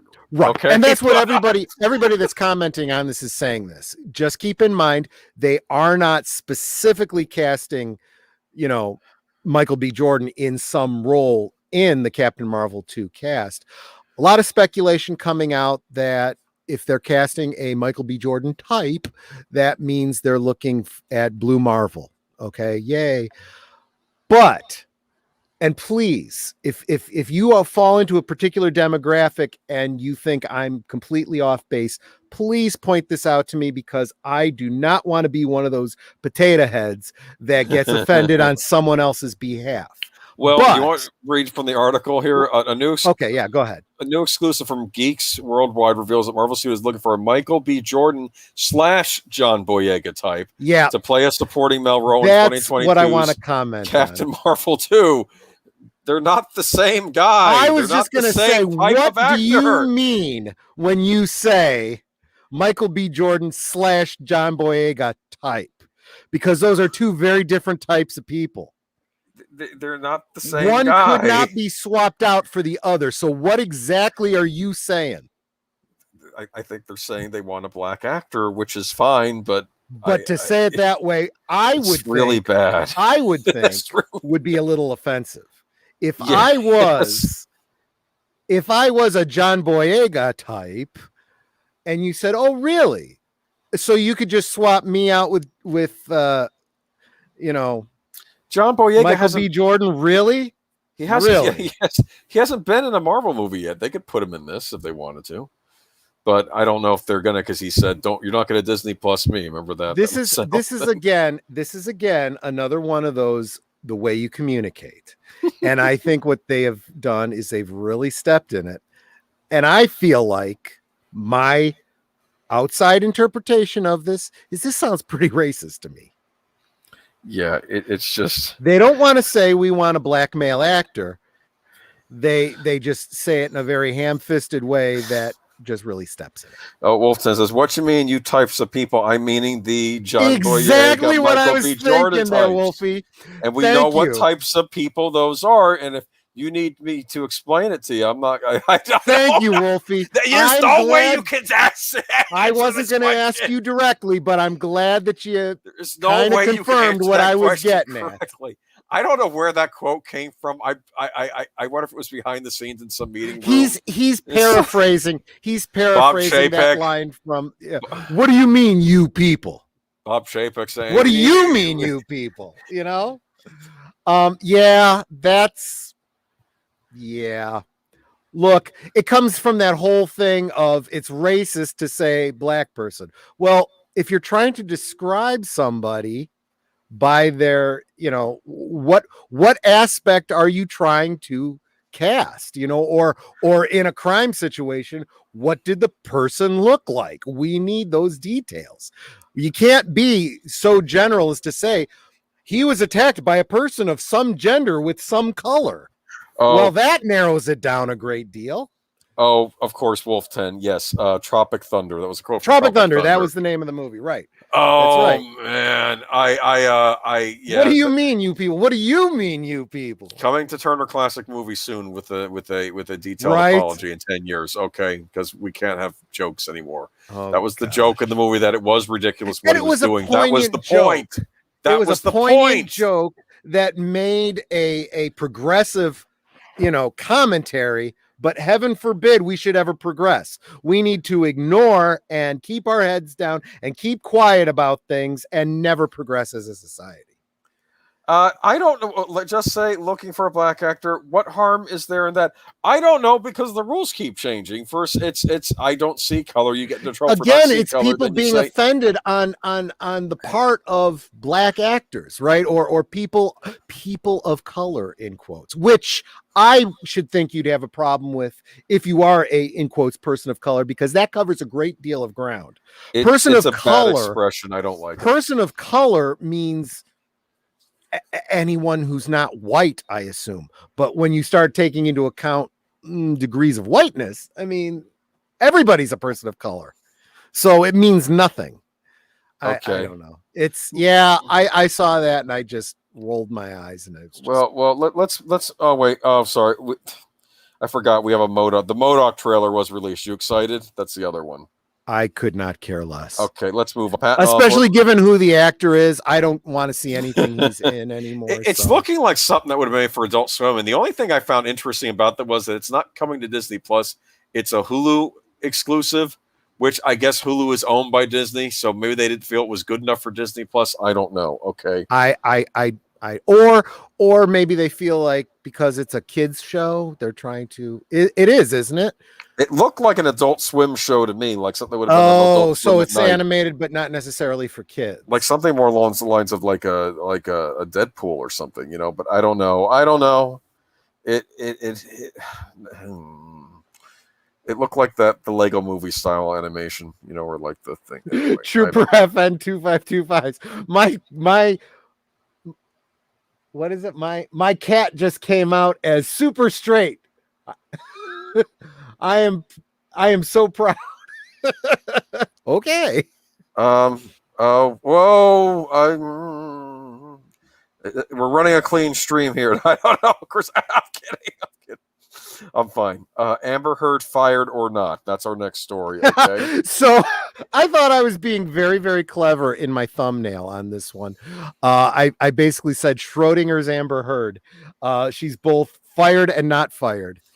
And I, when this first came out, I was so glad that it first broke after we had just finished a stream, because literally within 2 days, they first said she's absolutely been fired. Then another bunch of articles came out. No, she's absolutely not. And so we've got 4 different articles all going back and forth about whether she was, whether she wasn't. Yeah. In this one, it was Amber Heard and Johnny Depp's divorce was a major news for a few months back. And following the lawsuit, Johnny Depp had to face a lot of trouble on the professional front, and his fans were not at all happy about it. Depp had lost a libel case against the Sun over the headline that described him as wife beater. It resulted in Warner Brothers asking him to resign from Fantastic Beasts 3, which means they fired him. Come on. Yeah. Okay. This was not taken well by his fans, who then started a petition calling for the removal of Amber Heard from Warner Brothers' Aquaman 2. Now, rumor has it that might become true. While the petition or libel might not be the reason for Amber Heard's exit from the film, it has been learned that she indeed has been fired from the film. Reports suggest that Amber gained a little weight before the commencement of the shoot, and the makers are not keen on continuing to work with her. Not just that, it's being said that Emilia Clarke, who is known popularly for her role as Daenerys Targaryen on Game of Thrones, is all set to replace her. Amber essayed the character of Mira in the Jason. Okay, somebody misspelled that. Okay. Yeah, that's the hardest thing. We try to give attributions on these articles, but these articles are not edited. No. There is some real problems with modern with modern journalism anyway, or lack thereof. But of course, I guess I'm sort of a modern journalist, so maybe I don't have room for talk. A source told Australian site Sausage Roll. Yeah. Okay. Got something to say about that too, but go ahead. Okay. Amber Heard did not pass her physical examination. She put on some pounds and is in terrible shape. There is a clause in her contract which says she is required to be in good form ahead of shooting, and she violated that. Yeah. It's also revealed that Amber's role was very demanding on terms of action and stunts, and the production house terminated the contract after seeing how the actress was not in shape to take up the role. And my first thought was she hanging out with Robert Pattinson? I'm sorry. Yeah. I'm being mean. Okay. But the follow. Go ahead. You want to say something? I was going to say, but then on the other hand, yeah, her publicist is coming out and saying, nope, this is absolutely not fired. True. She's, you know what, though? Let me cut through all of this. I'm seeing a lot of parallels here with what we were talking about earlier with Kathleen Kennedy and Lucasfilm and the way things get released. There is no way in hell Warner Brothers is going to allow it to get out that this woman who, is pushing the Me Too thing and we're firing her because she put on weight. That is not going to be an official reason. I promise you. She may have a clause, she may have a writer, but Warner Brothers is not going to put that out. I think that this is her people, her publicist, trying to play both sides. They're trying to get the sympathy. So we think they might want to not do business with her. So we're going to leak that this is why they don't want to do business with her. So we push them into having to say, no, that's not true. Look, she's still in the movie. Blah, blah, blah, blah. They're trying to manipulate the company. Okay. At the same time that on the other side of their mouth, they're coming out saying, nope, she has not been officially. There's been no word. We have not been told this. They're playing both sides against the middle here. Oh, Samuel Proctor, the Robert Pattinson joke was based on his comments about not working out during his shutdown. Apparently, Amber absolutely has also not been staying in shape. Absolutely. Whether or not he was trolling, that's what the joke was. We love Robert Pattinson. Don't. I'm kidding. Okay, we love Robert Pattinson. Okay, Amelia. People don't like Emilia Clarke in this chat. What's going on here? I get.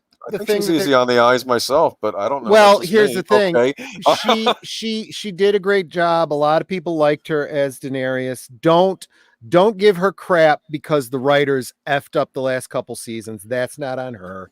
However, you are perfectly free to say that she did a poor job in Genesis.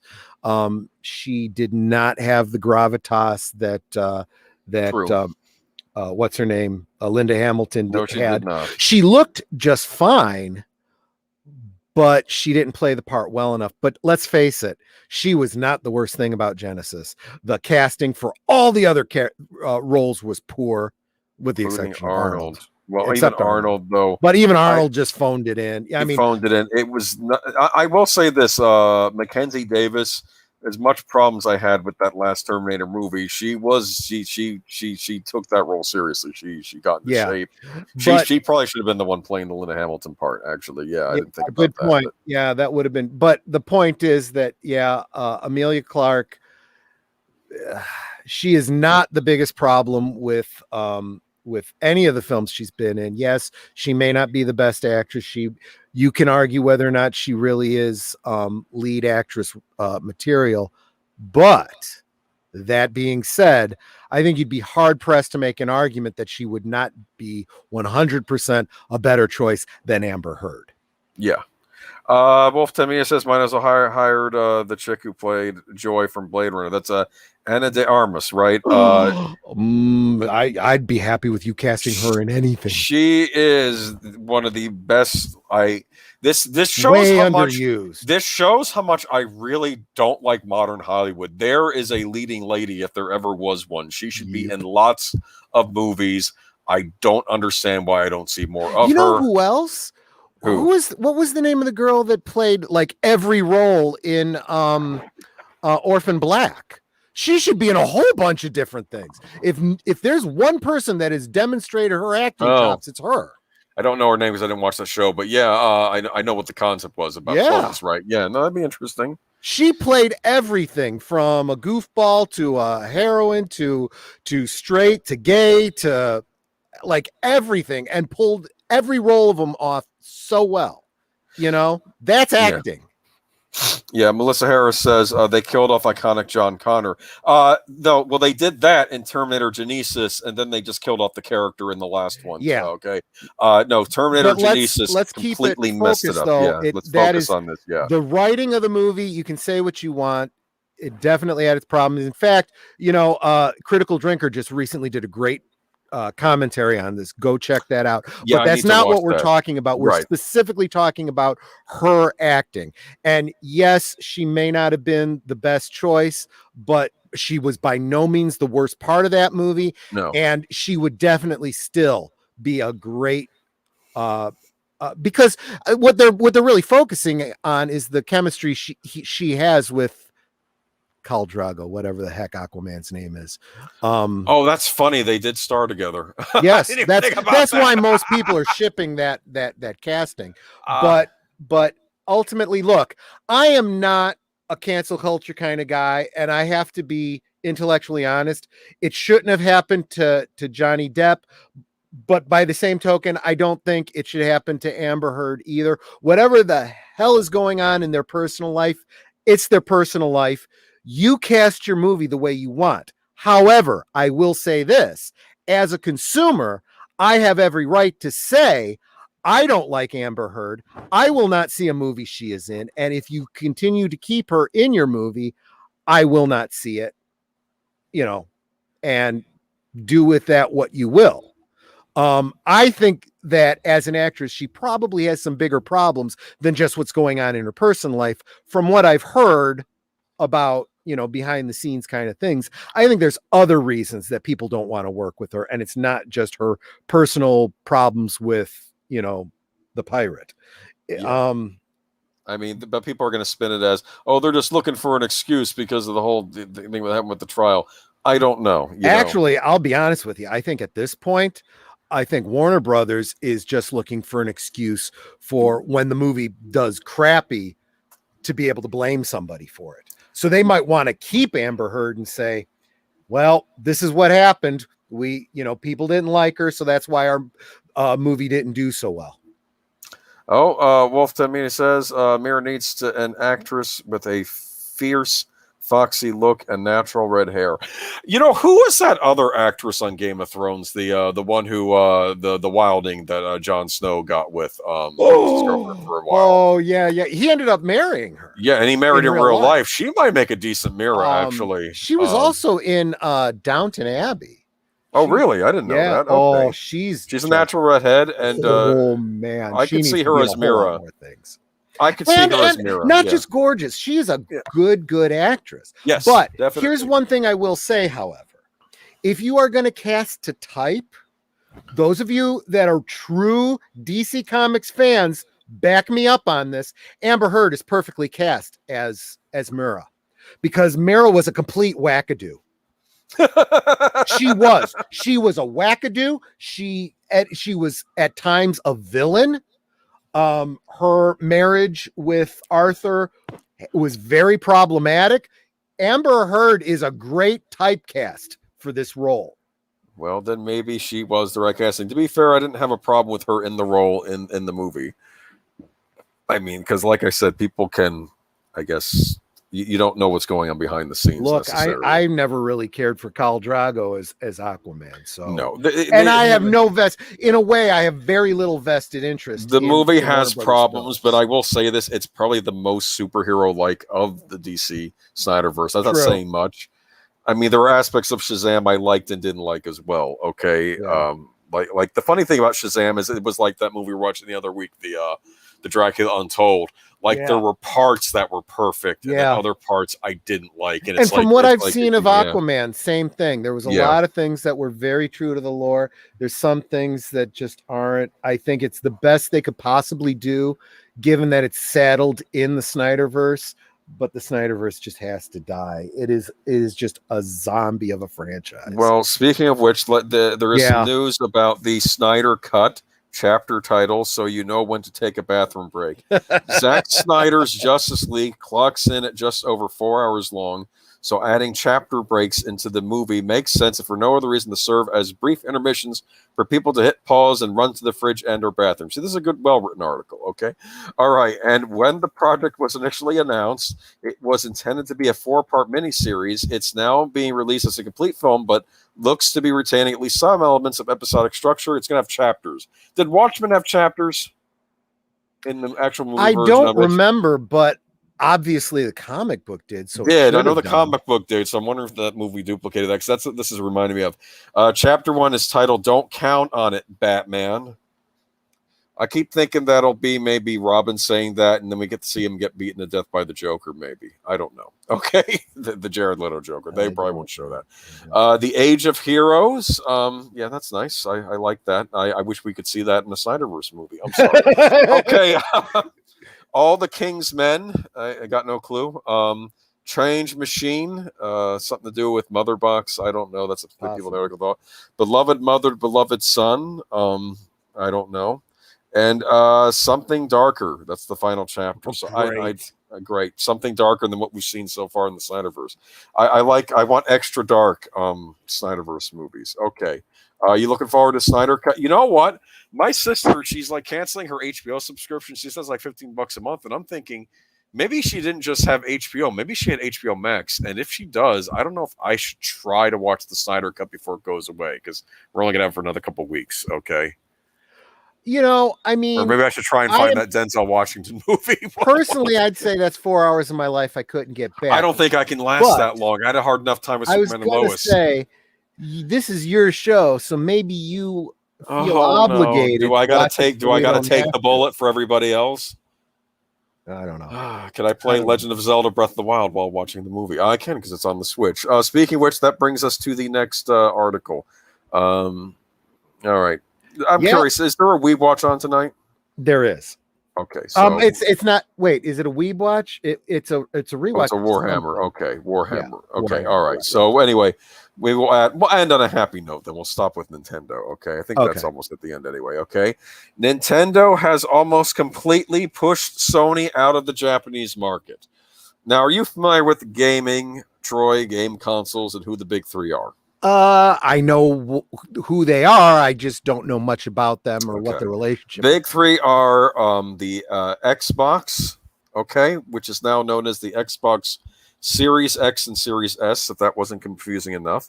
But that's okay. Nintendo has confusing titles too. There's the Sony PlayStation 5. I'll give Sony credit. They keep it simple. Just add a number to each subsequent console. And Nintendo has the Nintendo Switch. Okay. I did finally get a Nintendo Switch a couple months ago because I had decided that I'm in danger of turning into a crotchety old man that hates anything new because anything new. But you Nintendo, said it, not me. But Nintendo doesn't really get involved in politics all that much. When they make a Zelda game, you could just play a Legend of Zelda game and play a Super Mario game. I'm always saying that wrong. Okay.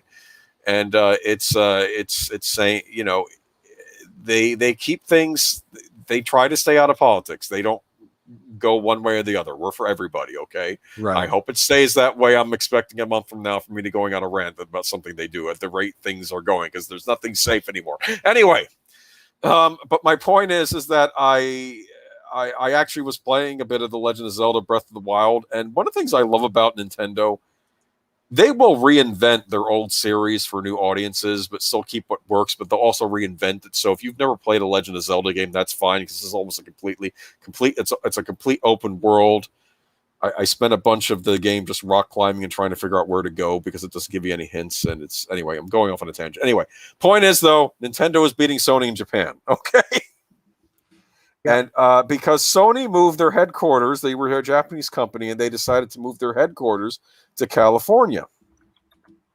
What do you think of that? You think that's good? I think that's a stupid choice, but if so, the movie side is doing badly and the gaming side is doing well, so let's move the gaming side out to California. That makes no sense to me why they did that. I used to like PlayStation actually, but they got really woke. They started attacking Japanese developers that maybe made their games too sexy.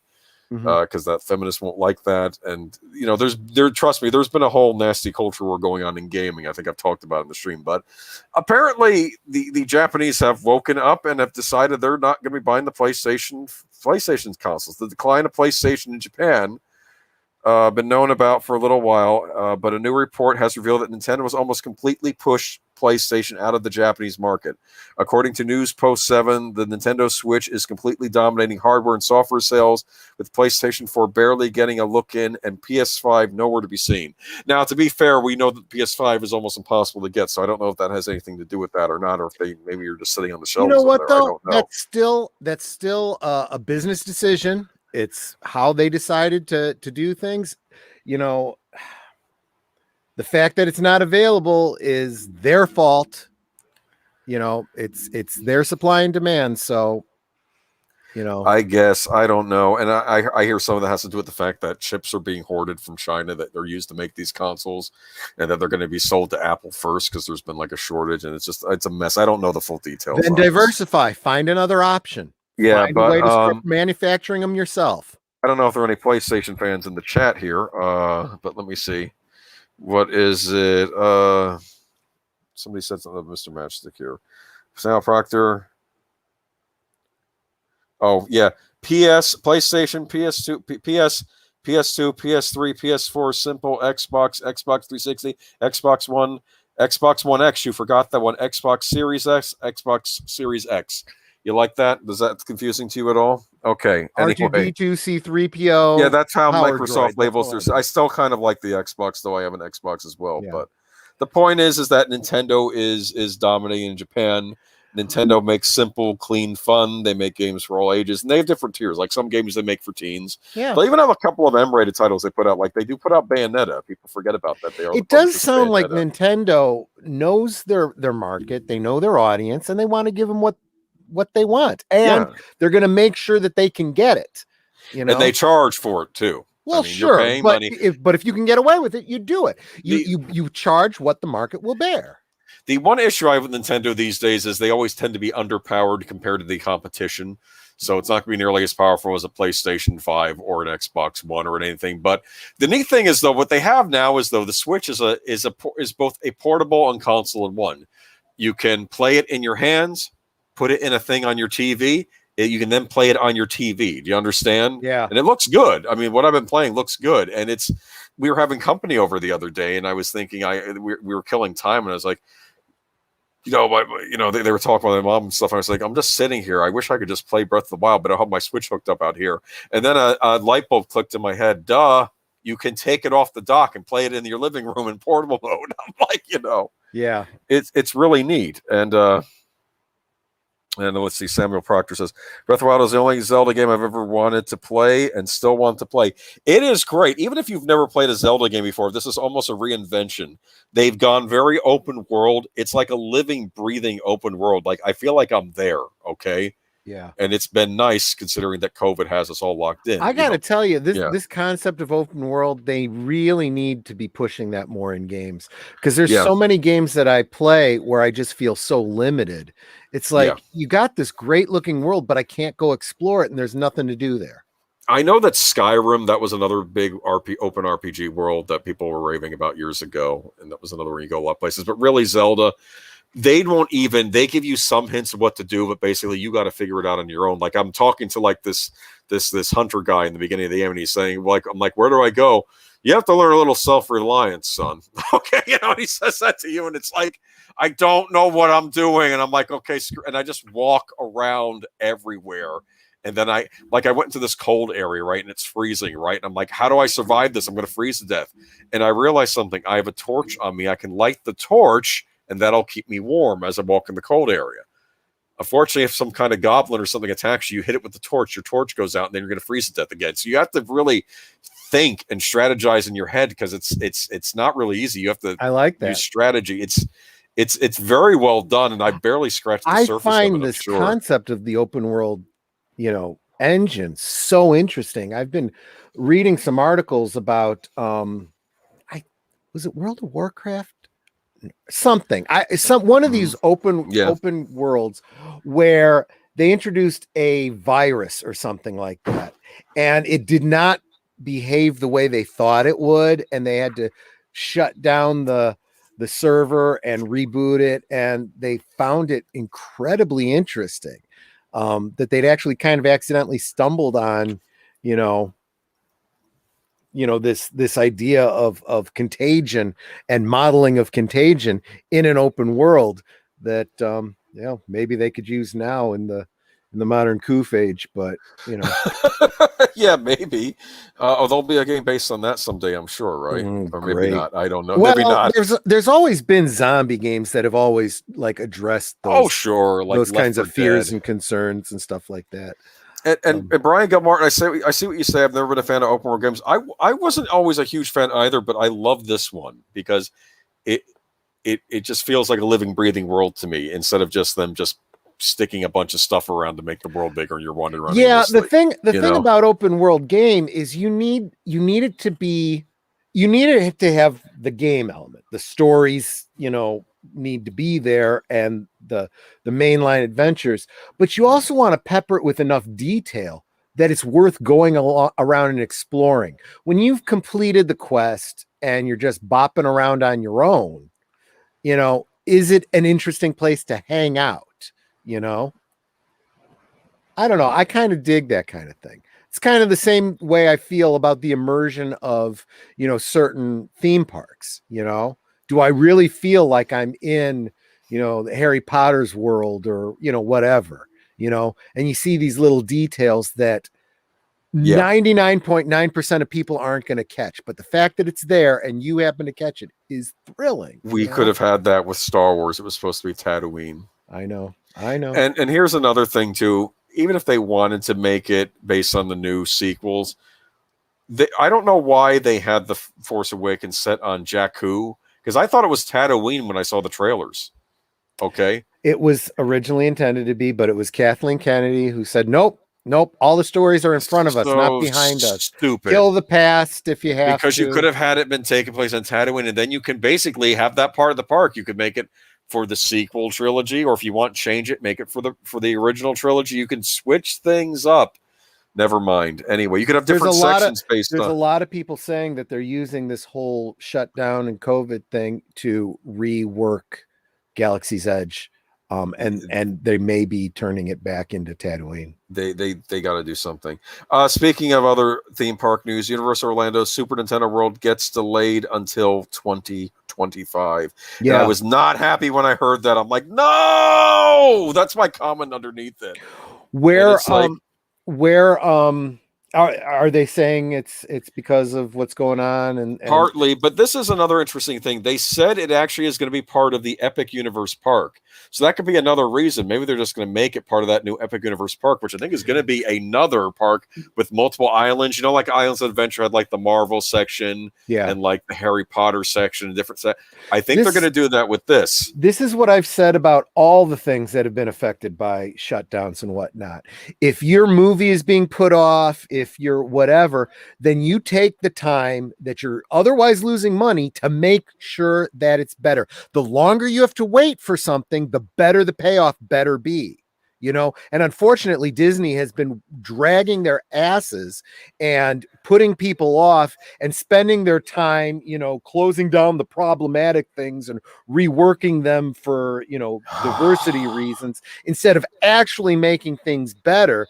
If Nintendo World, you know, actually takes advantage of this, I would say, you know, taking lemons and making lemonade. Yep. But another one we have here. Hold on.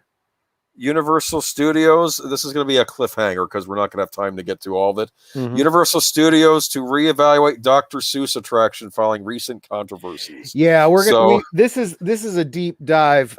We got to decide if we want to get into this. Wolfie was just telling me there is not, in fact, a Weeb Watch tonight. So I guess there isn't. I guess we could. I asked him to drop the link because I couldn't find it. He said, if you're up for it, I can keep going until we finish. Yeah, if you want to dive into Dr. Seuss, we absolutely can, because this opens up a whole can of worms. So now they're coming after Dr. Seuss too. Yeah, I'll read you a bit from the Universal article, and let me see though. Universal Studios Orlando has announced that they will be reevaluating their Dr. Seuss themed area, Seuss Landing, following the recent ban of several books authored by the celebrated children's author from publication. The Theodore Seuss Geisel and Spider area at Universal Studios Orlando features numerous references to his wide catalog of children's titles, including respective installations inspired by two of the author's recently banned books. What I found interesting about this article is that they're thinking that they can take these books off the market and just dust their hands, but you don't realize that this stuff influences a lot of other things, okay? It's not just about you now. Now they're going to have to do stuff with the parks. Yeah. One of the gift shop is named after, and to think that I saw it on Mulberry Street, while another is a play area which pays homage to if I ran the zoo. Okay. Mm-hmm. And notably, neither of these two installations feature any reference to the quote unquote hurtful and wrongful imagery found in either of the now banned books. Okay. Following Dr. Seuss Enterprises publication shakeup, Universal Studios Orlando issued a statement of their own informing their customers that, as they value our relationship with Seuss Enterprises, the theme park has removed the banned books from their gift store shelves and would be evaluating our in-park experience regarding Seuss Landing. Okay. Have you ever been to the Seuss Landing area in Universal Studios? I have not. When did that go in? That was in Islands of Adventure. It was in the Islands of Adventure part of the park. I went on the Cat in the Hat ride. The Cat in the Hat ride was very charming. I remember because they did that ride like an old school Disney ride, like where you have all the audio animatronics in there, you know, and it basically tells you the story of Cat in the Hat on the ride. Do you understand? It's like you're in the storybook. Do you understand? Yeah. It's a wonderful little ride there, and I always like Seuss Landing. And well, I guess we can't have nice things, though. I think they're still going to keep the section. They're just so no. I never actually did go and check that out myself. If it was there when I was there, I guess I just felt like, you know, that was for the kids. It wasn't for me. But look, I always loved Dr. Seuss as a kid. I mean, there was always this message, you know, this moral lesson that you would learn from it. I, even as a kid, understood that. I got what they were saying, even though they were doing it obliquely. Now, apparently, we don't want those messages taught, no matter how positive they are. No. That's what it seems like to me. So Yeah. does the article explain why these books are considered to be problematic? No, but we have the next article to talk about that. Okay. Okay. Yeah, and this goes on. I mean, it said the quote unquote harmful imagery. Okay, Dr. Seuss books deemed offensive will be delisted from eBay. Oh, this keeps going on. Okay. Uh-huh. Online marketplace eBay Inc. has said that it's working to prevent the resale of 6 Dr. Seuss books that were pulled earlier this week by the company in charge of the late author's work because they contain offensive imagery. This is kind of terrifying to me, actually. Yes, I'm I thinking agree. there are probably much nastier books on eBay. I mean, I don't know if a book written by I don't know about jerk. eBay, but I heard that Amazon also pulled these books. And just keep in mind, these 6 Dr. Seuss books just got pulled from Amazon, but you can still buy Mein Kampf. Just saying. I was going to make that point as well. Yeah. I'm also going to say this, that it's remember what you say about own physical media? It applies to books as well. Yep. Apparently, it seems. This is rather terrifying because you're thinking even if the publisher discontinues, oh, I can always find a used copy. Not necessarily. We're living in a brave new world. eBay is currently sweeping our marketplace to remove these items. A spokeswoman for the company said in an email, new copies of the 6 books were no longer for sale online at major retailers such as Barnes & Noble on Thursday afternoon, which put eBay among the most prominent platforms for the books to be sold.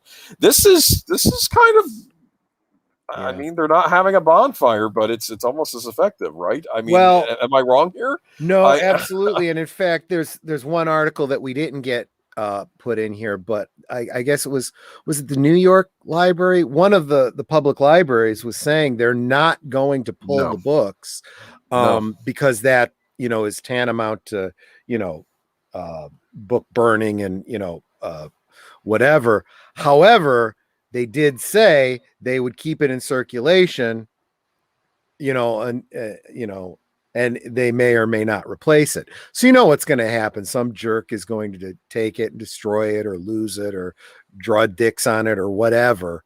And then it gets decommissioned. And then it basically is the same as if they just pulled the book. So you will have to pay for that book, though. Right. And they might be willing to pay the price of the book. Although I think it would be funnier if the book was, if the library was to say, no, you need to pay what the price is for it now in order for us to replace it.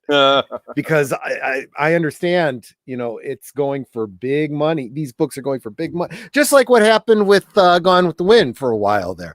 People realize what's happening and they want this thing because, you know, they don't want something taken away from them. A lot of holds on that book in certain public libraries when that HBO thing, people were panicking. They thought that was going to get removed. Now, see, earlier we have things like Turner Classic. Okay, we're going to have a conversation. But here, we're not having a conversation. Yeah. We're just having the books pulled. Okay, they're done. So this is our modern era. And it was funny because I listened to Bill O'Reilly's because he has a YouTube channel sometimes. I don't know if you like him or not, but he did a thing that he was reading a quote about, you know, about a certain ex-president praising Dr. Seuss and saying all sorts of good things about him, and it was Barack Obama. You know? And even Donald Trump said good things. I mean, no one's had, but now suddenly Dr. Seuss is on the lens. So this is from the New York Post article. This is my favorite one of these because of what's okay. Dr. Seuss books. Oh no! Wait a minute. No, hold on. The Virginia School District refuses to tout Dr. Seuss's birthday. Yes, exactly. On Read Across America Day. Yes, that's the one I'm on. They will not fet him here or there. They will not fet him anywhere. Okay. A Virginia school district refuses to tout Dr. Seuss's birthday on Read Across America on Tuesday, claiming the famed children's author work contains quote-unquote racial undertones that are not suitable for quote-unquote culturally responsive learning, according to the Daily Wire. It's just feeling like, and again, this comes down to the same thing we were talking about before with things like Look Who's Coming to Dinner and so forth. These were stories specifically to teach children. Don't hate people that are different from you. Don't be racist. And yet that message is problematic. Oh, it goes on. Okay. Loudoun County Public Schools ordered its teachers to avoid connecting Read Across America Day with Dr. Seuss after a study said the author's work is filled with quote unquote Orientalism, anti-blackness, and white supremacy. The outlet reported, quoting the announcement, that it was the district sent out with the directive. Okay. The Under Fire District later said in a statement on Facebook, Dr. Seuss books have not been banned in the Loudoun County Public Schools, although it did add research in recent years has revealed strong racial undertones in many books written and illustrated by Dr. Seuss. Give it. Go I mean, that's like saying we've examined the Lorax and we found there to be very strong undertones of ecology being mentioned in these books. Yes, that's the point, you dumbass. Oh, I remember that was my first Dr. Seuss book. I got it as a I think a birthday present one year. So that was nice. I like that book. But anyway, we can't have nice things anymore. They're going to come after Peanuts next. They're going to find something on Peanuts. I know they've tried, but because they go after Peanuts, I'm going to start to go into a rage. But anyway, I should be giving them ideas. Okay. Okay, let me see. We continue to encourage our young readers to read all types of books that are inclusive, diverse, and reflective of our student community, not simply celebrate Dr. Seuss, the school district said. Okay, the Grinchy move by the suburban Washington, D.C. district, one of the nation's wealthiest, comes in response to, isn't that interesting, in Learning for Justice, an educational arm of the Southern Poverty Law Center, the Daily Wire said. The article titled "It's Time to Talk About Dr. Seuss" cited in St. Catherine University study that found only 2% of Seuss's human characters were people of color, and most of them exhibited behaviors and appearances that aligned with harmful and stereotypical Orientalist tropes. The rest of the non-white characters align with the themes of anti-blackness, according to Learning for Justice. Okay, the article even blasts the message of tolerance in Seuss's series of books about the Sneetches, where plain-bellied animals and star-bellied animals learn to accept one another. The message of acceptance does not acknowledge structural power imbalance. It doesn't address the idea that historical narratives impact present-day power structures. And instead of encouraging young readers to recognize and take action against injustice, the story promotes a race-neutral approach, Learning for Justice wrote. The group claims that a racial apologist who thinks bigotry doesn't matter would defend Dr. Seuss's work. Yeah. Yeah. In other words, you're an ignorant idiot. And, nothing that you say, nothing that anyone ever does is going to be good enough, because you will find some way to be offended by it. Oh, yeah. Okay. Oh, yeah, but I feel like I've woken up in like a dystopia. That's what the modern age. It's is worse than like. that. It's a freaking clown world. Yes, it really is. It's like this is the kind of thing that the Monty Python guys on crack could never have come up with. Yeah. I don't get it. I always thought Dr. Seuss was fairly harmless growing up. They usually had weird creatures and people in them, right? I mean, I don't know. Brian Gilmartin, I'm gonna disagree with you. He's saying there's only one worldview that's deemed acceptable by the powers that be. No, there isn't. Because even if you try to conform to that, then they'll still say you're wrong. They'll find some way around it. You try to be progressive and accepting. No, that's not enough, because cultural appropriation. You can't win for losing. Nothing you do. There is no right. Just know that everything you do is wrong. That's all there is to it. Troy, I've been promised that if I sell out you and my friends and all my family members, that there'll be a spot for me at the table. Yep, that's what I was thinking. Main course. I know. And then you do that, and then you like what? This is what this is feeling like. Like everyone's terrified and they're calling out Dr. Seuss. Yeah, I'm not going to apologize for doctors. I'm thinking, dude, it's Dr. Seuss. I'm not understanding this. Yeah. It's like they're wanting to erase the past. That's what's going on. Well, I think they want to it's even more insidious than that. So you go, okay, well, if we can't have Dr. Seuss, what can we have? And what they have is even more racist. It's you're evil because you're white. You're born with the sin of whiteness, and therefore you are evil and bad, and there is no hope for you. And that's the world we live in now. I don't get it. I thought the Sneetches taught a good lesson to kids. That's how I always saw it. Of how stupid prejudices are, and it's Wolfie comes in and says, preach it, Troy. Be careful, Wolfie, because they're going to come for you next. You're not allowed to be friends with a white guy because I'm evil and oppressive. And if you're friends with me, you're just as bad. But I have to say, I am terrified of. They're just removing these books. Period. I was watching a David Stewart video on this earlier, and he was saying that he almost said it was the Seuss copyright holder that was wanting these books off, not even so much the publisher.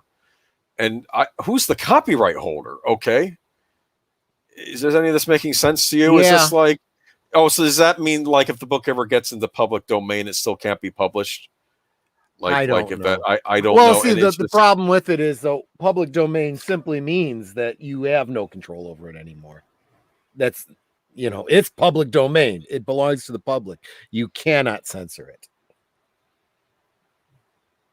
Yeah, if you own the copyright on something, you can choose to not publish it or not market it or whatever if you so choose. Yep. Oh, I like Horizon Talker. Getting a little biblical there. Woe to you, teachers of the laws and Pharisees, you hypocrites. You travel over land and sea to win a single convert, and when you have succeeded, you make them twice as much a child of hell as you are.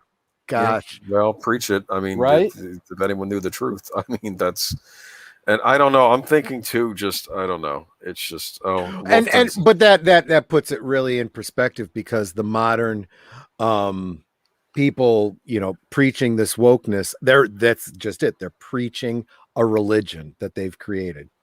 It's the Dr. Seuss Foundation who holds the copyright. So is the Dr. Seuss Foundation now hating on Dr. Seuss? This whole thing is bizarre to me. I don't know. I don't know. Do these attacks on these books come from the outside? The Dr. Seuss Foundation wants to get ahead of the game, because let's face it, cut out the books. If you are the rights holder, you want to make money on it. You don't want to undermine your own property, because you will literally be left with, oh, well, Dr. Seuss was racist, so we're not going to buy any of his books. And congratulations, you're out of business. None of this makes any sense. This is just, I mean, and that's what this is thinking. People aren't going to be afraid to buy the books now. You think a parent's going to go into a bookstore and buy a Dr. Seuss book, and the blue-haired cashier says, "You're one of them," and does the Invasion of the Body Snatchers scree that Well, I would love for that, because I would be happy to go in and say, "Fuck you, sell me the book and bake me a cake while you're at it." Anyways, But no, yeah, I don't even know. I mean, unless there's somebody at the estate of Dr. Seuss that has a brilliant marketing strategy and is like, you know what? If we say that, Dr. Seuss is under attack from the social justice warriors, we'll sell all kinds of books. And that's exactly what's happened. People are going after it like gangbusters, bro. So are you saying that like it's going to have the opposite effect? Like, I don't think anybody's intelligent enough to do that. But I want to buy this book before it gets banned by eBay. What business is eBay having what some private seller is selling on there? If I have like an old copy and I want to sell it. The same reason that Amazon and Google and whatnot are shutting down Parler and whatnot. It's they're drunk on power. That's what it is. Even they are trying to reshape this world in their own image. Even Bill Maher's getting creeped out by all of this. He's been ranting on it now, saying you guys are going too far now. I am seeing it's too late now. People that I used to think were way left and I could find no common ground with are just by simple averages being pushed to the center. Well, let's be honest with you. When you create a cancel culture, just like when everyone's a quote unquote communist, like in the 50s, then you'll end up, even if you're on the side of going after them, you could be in the crosshairs, and the same is going to happen here. Yeah. You think you're with the woke mob until the woke mob turns on you. Right. Okay. And I think we're going to start seeing more of that. It's never going to stop until, well, we see some changes, I guess, at higher levels, but we'll see. Yep.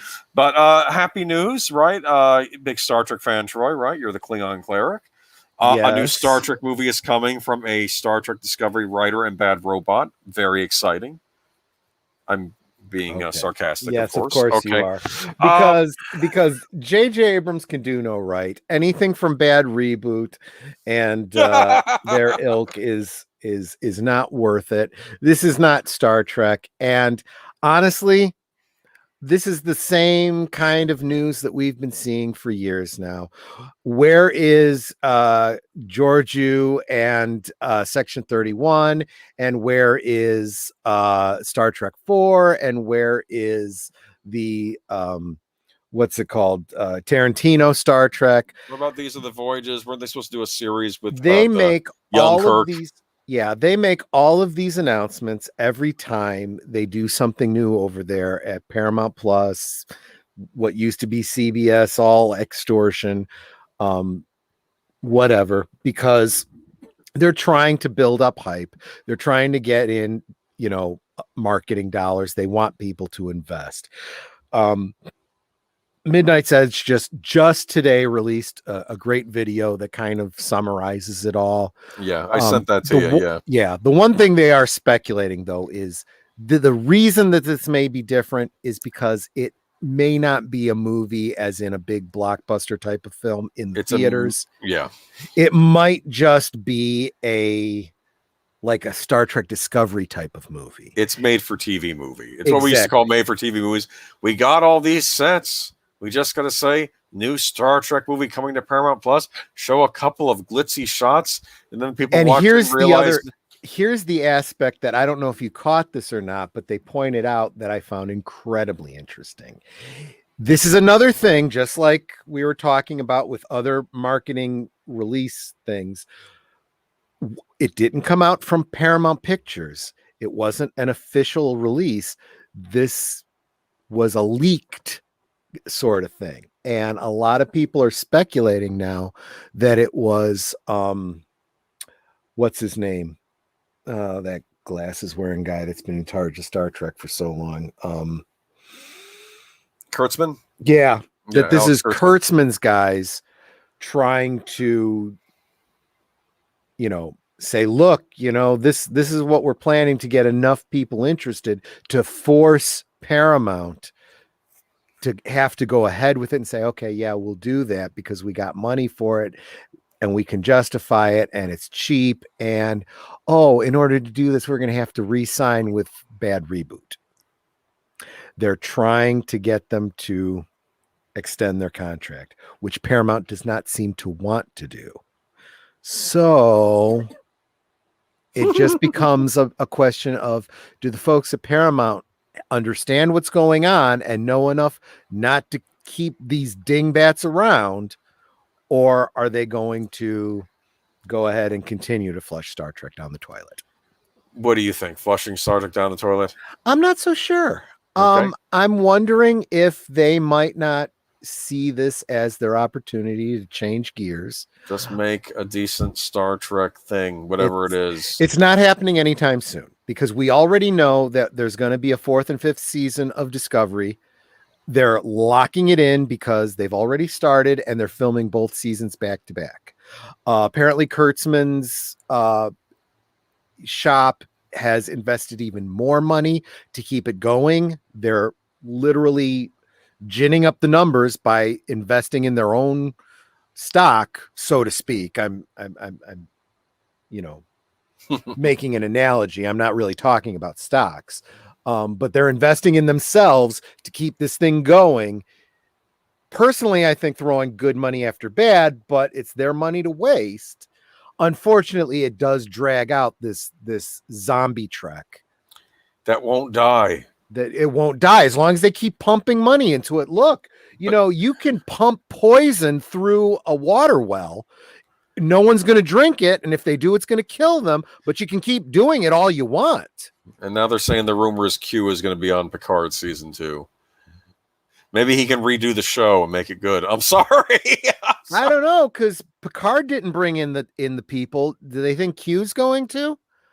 I mean, I don't know if they realize this, but Q can't really just snap his fingers and make it a successful show unless he's going to come in and snap his fingers and wipe out the continuity of everything that bad reboot and Kurtzman has done. If they did that, that would be funny. They could do that. They could. That would be a fun. Just make it a fun Star Trek series. I don't like this. I'm coming in. They did that with Batmite on Batman the Brave and the Bold. That was a cartoon show which took all the Silver Age Batman stories, and Batmite is a character a lot like Q. Like he's this other dimensional being. You probably know who he is. Yeah, he's actually like the Batman version of Mixoplick. Yeah, exactly. Yeah. Except Mixo Spitlick, he's the one he always challenges Superman, whereas Batmite challenges Batman because he's a Batman fan. Okay. Yeah. And the funny thing about this was, though, in the final episode of the series, Batmite is saying, I like this show for a time, but I don't like this funny Batman show anymore. He's basically saying, I'm going to change this show and make it so bad that they have to cancel it. That's the final episode of Batman the Brave and the Bold.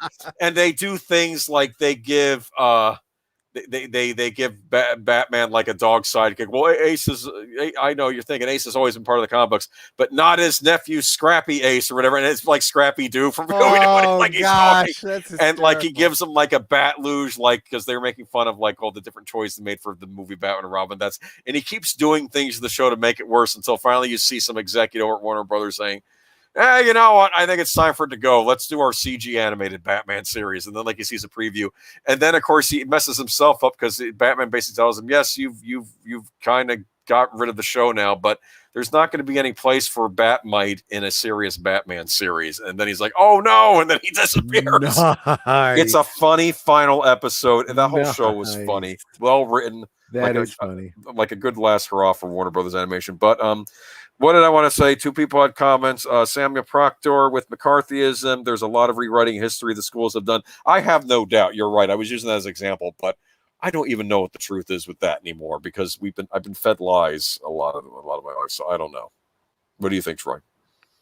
Yeah, I'm definitely at the point where I don't trust anyone anymore. Yeah, so maybe you might have a point there. And Horizon Talker, he was asking me about if I'm collecting Peanuts. I have some of the DVDs. If you're talking about the physical comics, no, but they do. My library system has like a bunch of them.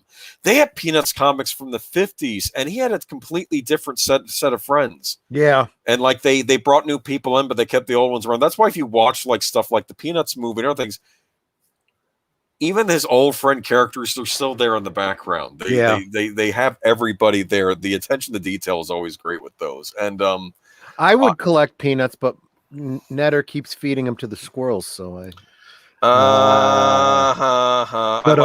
like the Planners. The Planners dry roasted, which I'm sure they're going to do something to. I was just going to say something's going to happen. That's going to be problematic. It's making fun of the visually impaired, that monocle, and I know you think it's funny that you're advertising cannibalism. They're going to do something to Mr. Peanut. Right. I'm waiting for that to happen. I should start that online. I should start a ranting Mr. Peanut thing. I'll think of something. What you need to do is you need to figure out what product it is you really like that's got some sort of a logo or a mascot like that.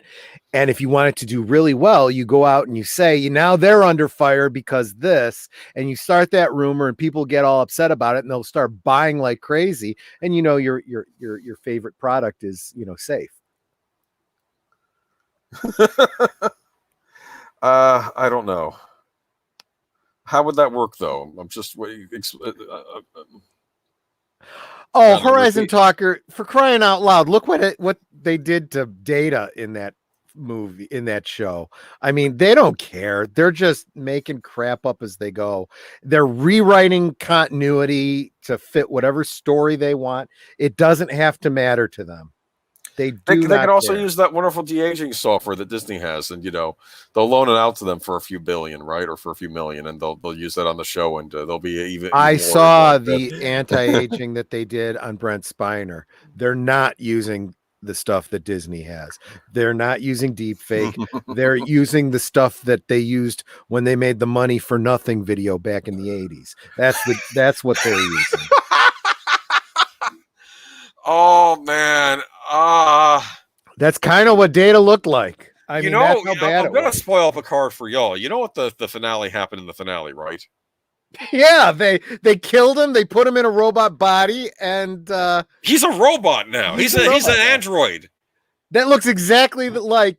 It looks exactly like Picard and would die in the same way as if he had the disease. And I'm thinking, you just could have just not given him the disease to begin with, and then he doesn't have to die, right? Or you could have just killed the character off and given him an arc. I mean, no, they can't do. They wanted to do the whole dead.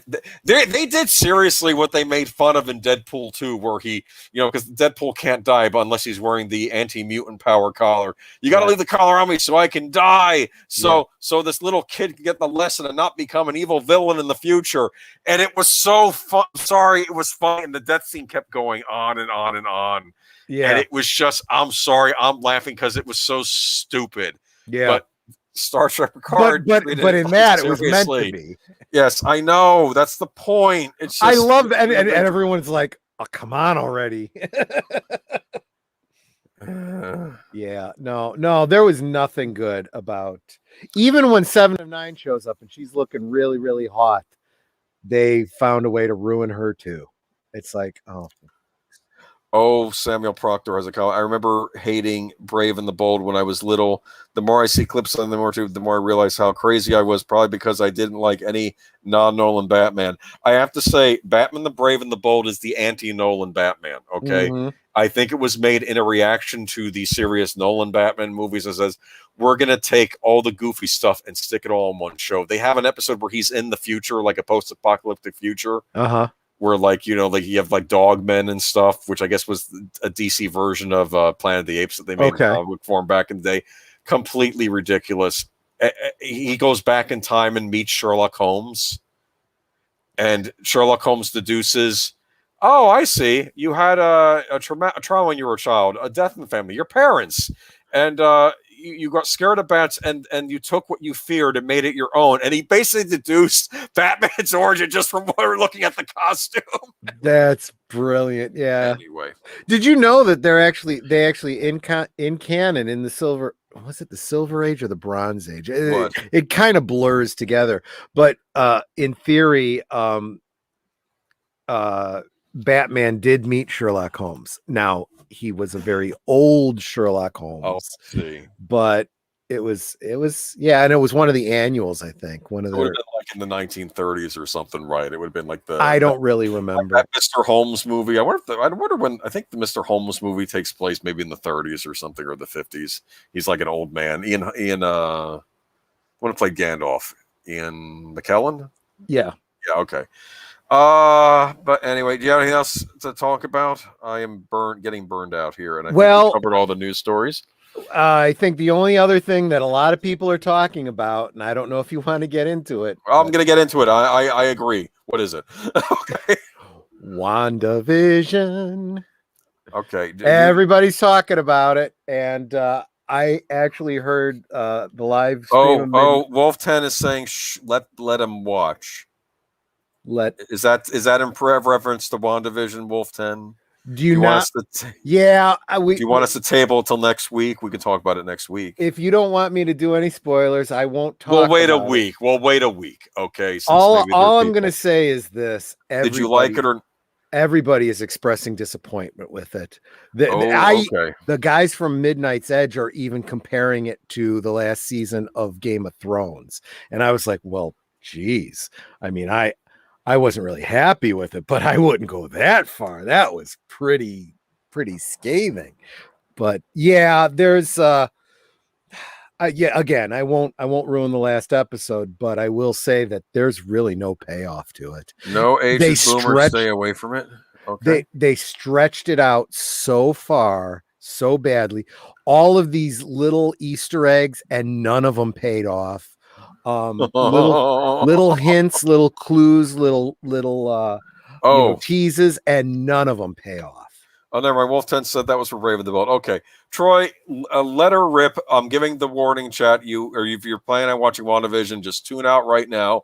You can catch our comments on this later. I mean, I feel like there's really nothing to spoil. Okay. Well, say what happened then. Okay. So they wrapped it up and they made Wanda the villain, and she spent 8 weeks of TV time torturing the residents of a town, and she receives 0 consequence.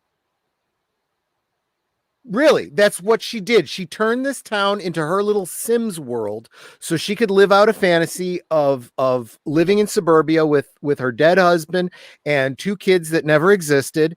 And in so doing, she forced the people of this town to live in torture. There's this great scene that I can't remember the actress's name. She played the mother from that 70s show. Oh, I know that actress. You know what? She's great. She's funny. Yeah. But she had this very poignant scene. Everybody is like out of her control for a little while, and they're coming at her, and she's kind of getting freaked out, and they're all saying, "Let us go, please let us go." And she says to her, "If you won't let us go, please just let us die." And that really puts the nail in, because just before that, the one that played Anya from Buffy, she comes to her and says, "Look, my 2 kids, they've been for months now, they've been asleep in their beds. Please let them live. Maybe they could be friends with your kids. Maybe puppy love thing, some storyline. Maybe you could fit them in somewhere, please." It's like, wow, that's grim, But then when she's like, "Just let us die," it's like, man. And when you realize that that's where these people are, they're scared, they're tortured, and they'd rather die. And then she's like, "Yeah, I suffered. It was bad for me. I'm going to leave now." And the one guy, the one that was made out to be the villain, the representative of the government that tries to kill her. Yeah, he was made out to be a bad guy, but then you realize he's basically the guy in charge of the SWAT team trying to take out the crazy person who's taking people hostage at gunpoint. You watched Jessica Jones, right? Yes. Okay. So basically she's the Purple Man. Yep. And she does the same thing the Purple Man did, but but she's fine. She's not the villain. Is that what they're saying? And everyone is pointing out too that they made her out to be the villain, but they don't want you to see her as the villain. And she's not going to be the villain going into Doctor Strange, because they're not going to make a woman the villain. Oh no. Now we know how the pitch meeting went. See, I thought they were going to do something interesting, whereas WandaVision basically, out of grief for Vision, I mean, Wanda, not Wanda, Scarlet Witch. Okay. Yeah. She basically kind of got the short end of the stick in Avengers Endgame. She loses her robot boyfriend Vision. Yep. Okay. Mm-hmm. And which is silly in its own right, but anyway, but she loses Vision and she really got nothing. And I guess maybe she probably didn't get the most support after all the attention was being paid on all the other heroes. And I could see her kind of having a breakdown because she's already lost her brother. Okay. Sure. Mm-hmm. And now she loses Vision, and maybe her powers go out of control, and maybe it's something that gets out of her control. And then I figured she's going to end up creating the multiverse of madness that's going to be in Doctor Strange, and that maybe Doctor Strange has to go up against her. Yeah. And maybe there'll be a redemption story arc for her later on. But I think at that point, she would be the bad guy, the adversary, right? But it's looking more and more like, no, that's absolutely not what they're doing. She's just going to get away with what she's done. And she hasn't created multiple universes. She hasn't done any of that kind of stuff. She just did this to this one town. And all of the Chekhov's guns that were sitting around had zero payoff. That wasn't her brother. That was just some guy from the town that was enchanted by the other witch. And she just accepted him as her brother, and this did nothing. It was a gotcha. It was like, see, we teased you that we were going to do something with the Fox mutants, but we're not. It's nothing. Never mind. And that's everybody too was saying, even the ones that were kind of like, it wasn't that bad. We're like, my biggest problem was you dragged it out for 8 damn weeks. If you dropped the whole thing at once and we binged it, it wouldn't have been so bad. But you dragged it out for so long, there was no payoff after all. So this there actually needs to be a payoff commensurate with 8 weeks of this bullshit. It's like we were being tortured just as badly as the people in Westview. So this doesn't affect the Marvel Cinematic Universe at all. Is that what you're telling me? This doesn't have any altering effects on the main universe? Because I thought this would be a way for them to maybe bring back dead characters like Iron Man or something else, and like bring the mutants into the fore, and all this other stuff. Yeah, now the official story is, well, but just wait, we've laid the seeds. All of this will unravel in the No, I'm sorry. There was not enough payoff for you to say that there was a seed here. If you're going to treat the Marvel Universe the way you treated this past 8 weeks, I don't have the time or energy. You know what? Maybe after a couple years, when you have a couple movies under your belt, if enough people say it was worth it, maybe I'll binge watch them. Until then, you get nothing from me. It sounds to me like you know what, people made a point, actually, to go back to what we're saying about open world games. Like, after you beat the open world game and you can still wander around in it, but the game is over, basically. People are saying that's what the MCU is feeling like at this point. Like, they beat the big bad, and now what's left to do except doing these weird things like WandaVision that have it's not enough to throw Easter eggs in, okay? Though, if those Easter eggs don't mean something, then forget about it. I don't care, you know? I mean, they dropped Easter eggs for Wonder Man, for the Grim Reaper, for Mephisto. And, you know, everybody's doing these videos about look at this and look at this. And we're thinking this and we're thinking that. And it's coming down to the same thing that I see with every other franchise that they're crapping all over. The fans come up with better fan theories than the actual writers are putting into the story. And we're disappointed because we know how good it could have been and wasn't, and then they blame us for coming up with better ideas than they did. It's your own fault for not hiring better talent. And whoever it was who decided that this needed to be, you know, you're talking about the 4-hour movie that they're going to do with the Snyder Cut. That's what WandaVision should have been. It should have been a 4-hour, maybe 6-hour. You know, make it 3 2-hour movies. Drop them all at once, or have it over 3 weeks. And then I would sit and go, okay, there wasn't a lot there, but it was really just, you know, the equivalent of 1 or 2 movies, you know? Yeah. But no, they stretched it out over 8 weeks and had us talking about it and thinking about it. And we unfortunately apparently put more thought into it than the writers did. I'm going to be blunt with you. This is why I am really not liking the fact that movie theaters might close, because if movie theaters close, you'll get fewer films probably being made, and then you get television series. And my problem with a lot of television series, and you have some great television series, but there are other televition series that I would argue is padded storytelling, okay? Yep. Or retelling the same story over and over again. Yeah, that would be The Flash, at least for the first 3 seasons. I stopped after that. But no.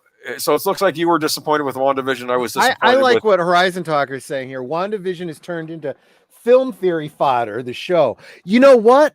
Film theory and all of the other videos that I watch on YouTube that theorize about WandaVision, in retrospect, were better than WandaVision itself. Do you think that this series was created to get people talking about it on YouTube and then to... No, maybe that's probably conspiracy theory. Never mind. I don't know. You know, it's just... I will say this, whether that was their intent or not, that was a big part of it. I think more people got excited about it because of the YouTube videos that are done about it, and the speculation and the fan theorying and so forth. The problem is there was no payoff. There needed to be that payoff.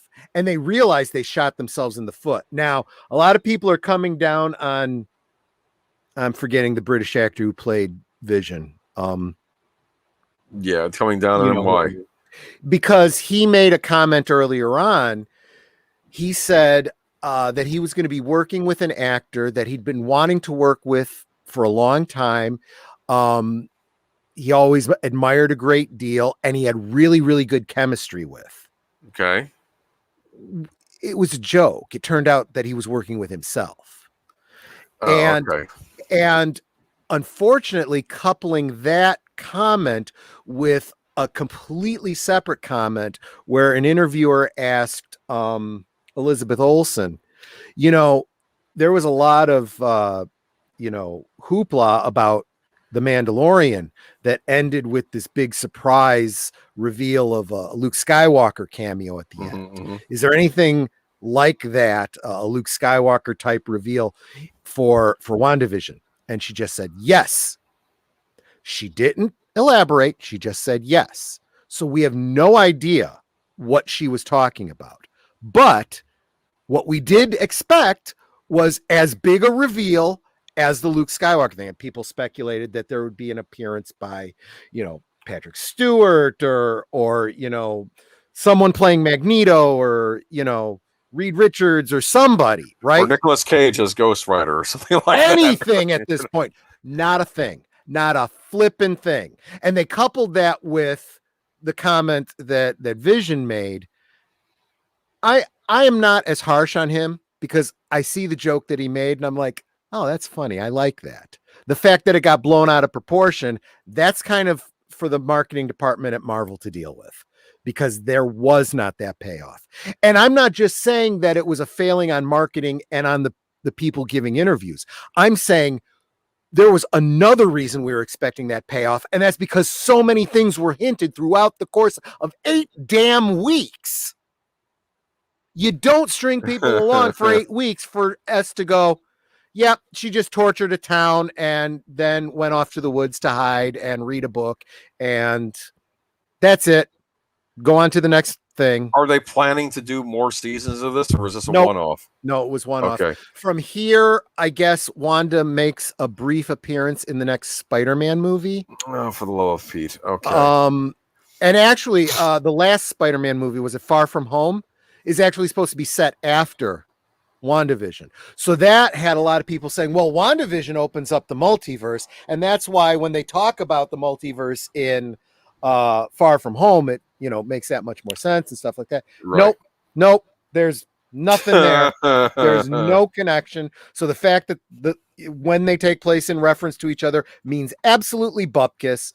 And yeah, her next appearance will be in Multiverse of Madness, where she plays some role, apparently. Who knows? Okay. Don't know. Kind of don't care anymore. I kind of was holding out that Netter and I were watching this week by week. We were kind of enjoying it, interested to go along for the ride, but the ride went nowhere. So we're getting off now. We're done. Horizon Talker, no, Agent Boomer, you're right. Companies are trying to exploit viral marketing, but they're forgetting to actually make a product to market with their viral campaigns. Yeah, I'm wondering about that's it exactly. They did a great job of playing the viral marketing card here. They dropped a great deal of Easter eggs in there, got everyone talking, got everyone interested, but there's no payoff. Yeah. Okay, that would be like if I spent 8 weeks looking forward to somebody's wedding, okay? And I started fasting because I know they're going to have great food. And, I lose a few pounds, so I look really good. And I get there and they're like, yeah, we're not catering. It's bring your own. That's kind of how everybody's feeling right now. Yeah. Yeah, Elizabeth Olsen is a decent actress. I mean, I thought she was the draw of the show. I think she has good screen presence. But yeah, there is nobody in this film, as far as the actors go, that I would cast any aspersions on. I mean, even the gal that played Agatha Harkness was phenomenal. Crap character that nobody gives a crap about in the grand scheme of things. She's the big villain all along. whoop-de-freaking do, you know? But that even as a reveal, right? Ooh, big reveal. She was the villain all along. Well, yeah, all the hints were there that she was Agatha Harkness. We guessed this 4 weeks ago. This is not a big shocker to us. Yeah. We were expecting more. We expected she was working with Mephisto. We expected, nope, nada, zip. Well, on that note, So, guys, I guess what I'm basically coming down to is between, firing Gina Carano and the bull crap that was WandaVision. There's nothing to look forward to in the Marvel universe. There's nothing to look forward to in the Star Wars universe. I told you there's the Winter Soldier Falcon show. Cancel Disney Plus. Hashtag cancel Disney Plus.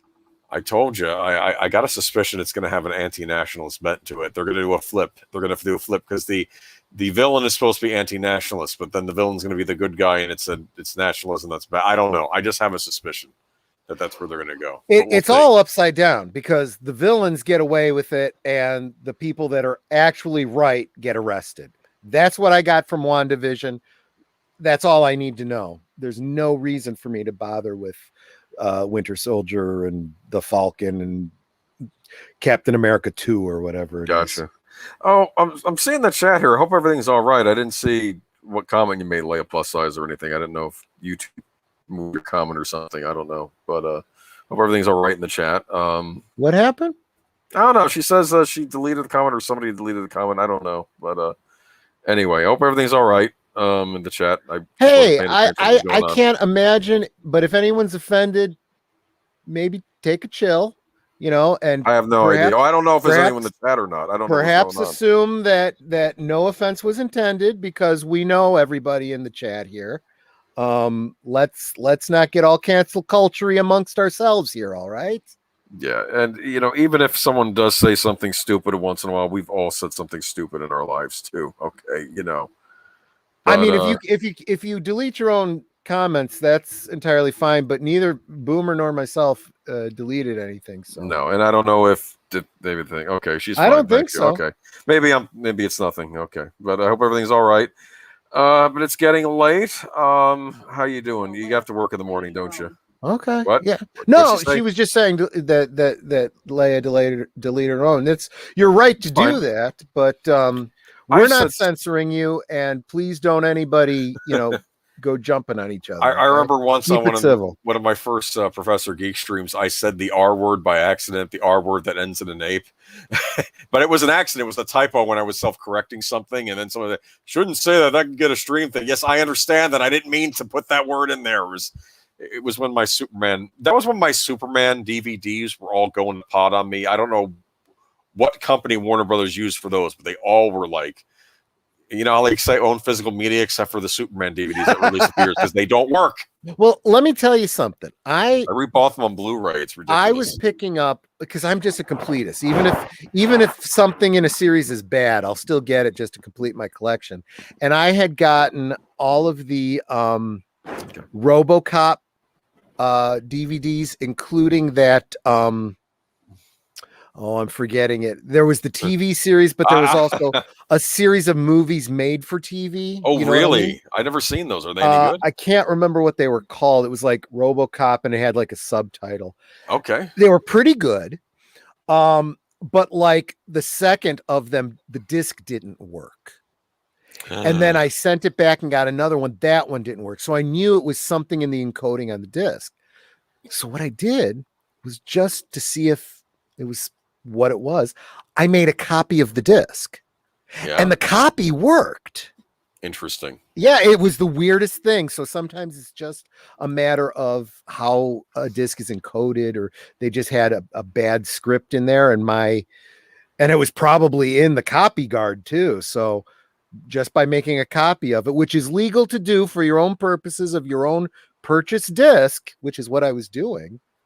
So now I have an original copy and a copy of it in order to be able to watch it, Joshua V, I found Superman 2 and 3 on VHS sealed, so that's interesting. Superman 3, I feel, is an underrated movie. I mean, there's great things in it and then stupid things in it. Like, a lot of the Richard Lester style humor I didn't like, Yeah. but like the others, I love the romance in it with him and Lana Lang. I thought that really worked for me. The comic Yeah. book adaptation of it gives you a great vision of what it could have been. It takes out a lot of the goofy comedy. Is Richard Pryor still in it though? Richard Pryor is still in it, but he Because I plays liked him in because okay. he plays a more serious role. I Not see. Okay. overtly serious, but you know, he basically just plays the character, you know, without the improvised humor. And it's a good story. It really is. I've also seen a fan edit that takes Superman 3 and 4 and puts them together in a really good way. Yeah. I mean, it would have made one good movie out of those two kind of messes of films, you know. I want to see that edit someday because I'm curious about it because I'll hook you up. Oh, okay. Well, great. Because I want to know about what I liked about Superman 3. They incorporate it wasn't red kryptonite because they have to do things differently in movies, but basically they make the fake kryptonite that turns them evil. Yeah. Which was basically the red kryptonite storyline when you find red kryptonite, right? Do you know that it actually is one of those kinds of things that worked its way into continuity? It showed up in Smallville and it has shown up in the comics. He basically created black kryptonite. Black kryptonite is what you get when you try to make artificial kryptonite. Again, this is something that that Lex Luthor tried to do in Smallville, and he ended up creating, the black kryptonite in Smallville, and same in the comics. And what it does is it splits a Kryptonian in two, into his good side and his evil side. Neat. And that was played to great effect in that movie when basically he's just getting worse and then finally there's that scene. And typically I find kids in movies annoying, but this kid did annoy me, the Lana Lang son, when he goes, Superman, you're sick. Don't listen to them. You'll get better. Fight it, Superman. He's the only one in the city that really believes in Superman at that moment. Okay. Exactly. And then he has the fight with him and Clark Kent, and they duke it out in the trash. And I like that part of the movie. I love that part. It is the best part of the movie, in my opinion. And it's a little bit meta. You almost have to look at it. You could say, oh, that's stupid, making two of them. But at the same time, who's to say it wasn't all just happening in his head? It could have been happening in his head, and it could have been happening. Yeah, I mean, I kind of took that as it might have been an internal battle, like he was getting something out of his system. And isn't that exactly what you would expect of Clark actually going through that, realizing, there's something wrong. This isn't me. Fight it off and get over it. When he chokes the other guy, or whatever, the guy disappears, right? And then he undoes that, and it's Superman underneath. Yep. I mean, I took that all as like a mental battle.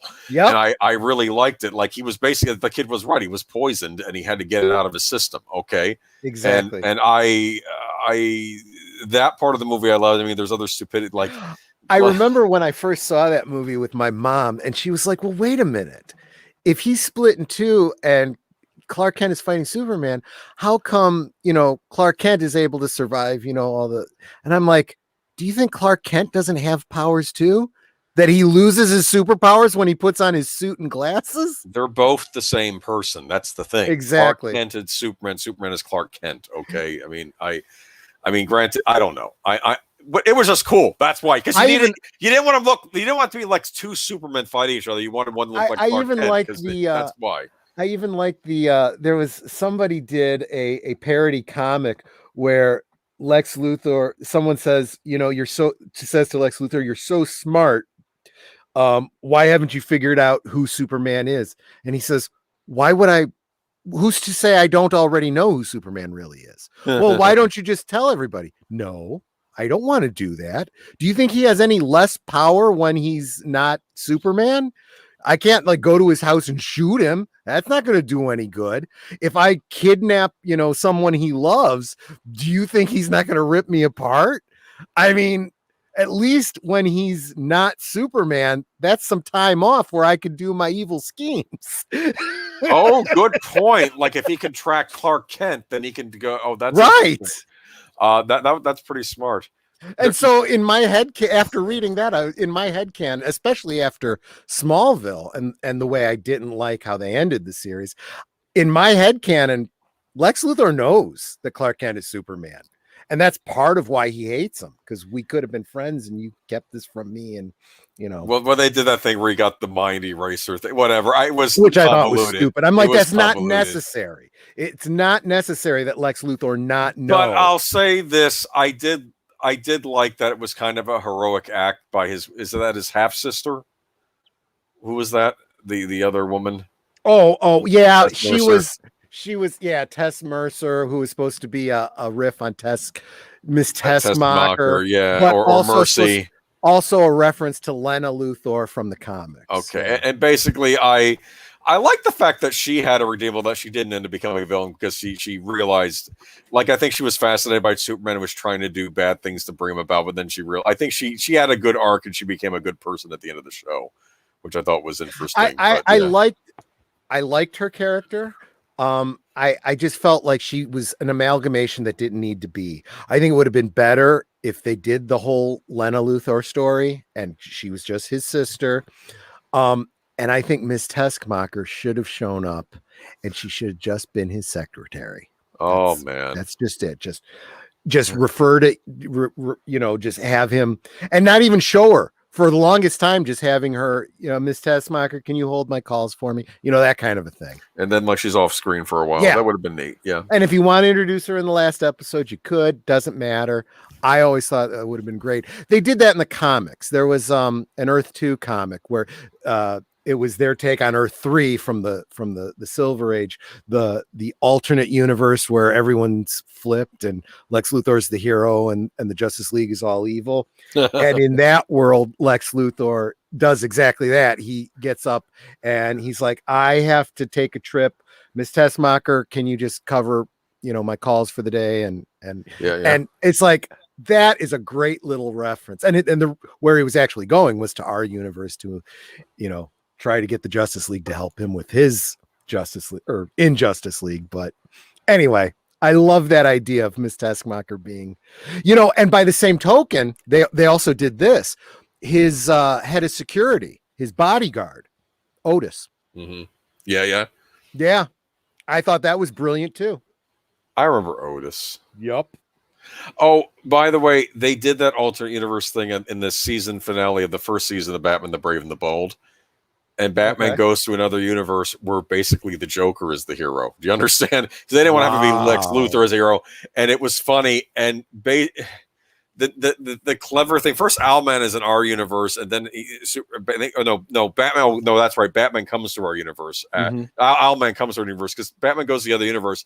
And every hero, because the whole point of Batman the Brave and the Whole World was that he teams with a different superhero each week, like Blue Beetle, Aquaman, or whatever. Just like the comics, yeah. And then there are alternative of all the heroes, and all the heroes are villains on the other Earth, okay? And they're all working for Owlman, okay? And the funny thing is that Red Tornado is the robot hero on Earth, right? Okay. I think he was called the Blue Blizzard on the other world. And not only that, same voice. And you know what he said? I think he ends up, I don't know if he destroys the world. He does something. He's like, well, I am a robot, and every robot says destroy all the humans, and he ends up going, and I don't know if he blows up. I forgot how that resolved itself, but basically I thought it was funny that he's the classic evil robot on the other Earth. Oh yeah. And everyone is just, and it was a fun little thing. And then I think Owlman shows up on our Earth. And then Batman that's when we finally get to see the Joker on Batman the Brave and the Bold, because we didn't see any Batman villains up until that point. He was fighting like other villains of the DC universe. And he finally runs to the Joker and says, I need your help to stop Owlman. Okay. And he has to actually team up with the Joker to stop Owlman, who's going to do bad stuff on our Earth now. Yeah. And it was a funny, just a good series. I recommend I think a lot of these animated DC shows have done a great job, to be honest with you. There was one of my favorites was, I think it was Justice League. Yeah. Now here's what's great. Lex Luthor is voiced by Clancy Brown. Clancy Brown. Thank you. I was going to say the Kurgan. Yes. But the Flash is voiced by Michael Rosenbaum, who was Lex Luthor on Smallville. And there was a storyline where Lex Luthor somehow was able to take over the Flash's body. Yes. And so that's kind of funny. Lex Luthor is now, being voiced by Michael Rosenbaum. Because he played him on Smallville. Exactly. Yes, I know. And I don't know. He at one point, the one scene I remember, he's like, well, if I can't do anything else, the one thing I can do is I can take my mask off and find out what the Flash's secret identity is. And he takes off the mask and he looks in the mirror and goes, yeah, I have no idea who this is. That's probably my favorite line in Justice League Unlimited when he says that, because I'm like, it's always a thing like, oh, we'll unmask them, we'll know who he is, and it's like, no one knows who this is. Yeah, because you know who the superhero is. Their secret identity is some nobody. Yeah, and that was the great scene on in Spider-Man 2, like my favorite scene in that movie, when like he stops the train and he doesn't have the mask on and everyone on the train sees him. And now I don't know. That was a great scene because it says a lot about the way you want people to be, especially New Yorkers, right? Yeah.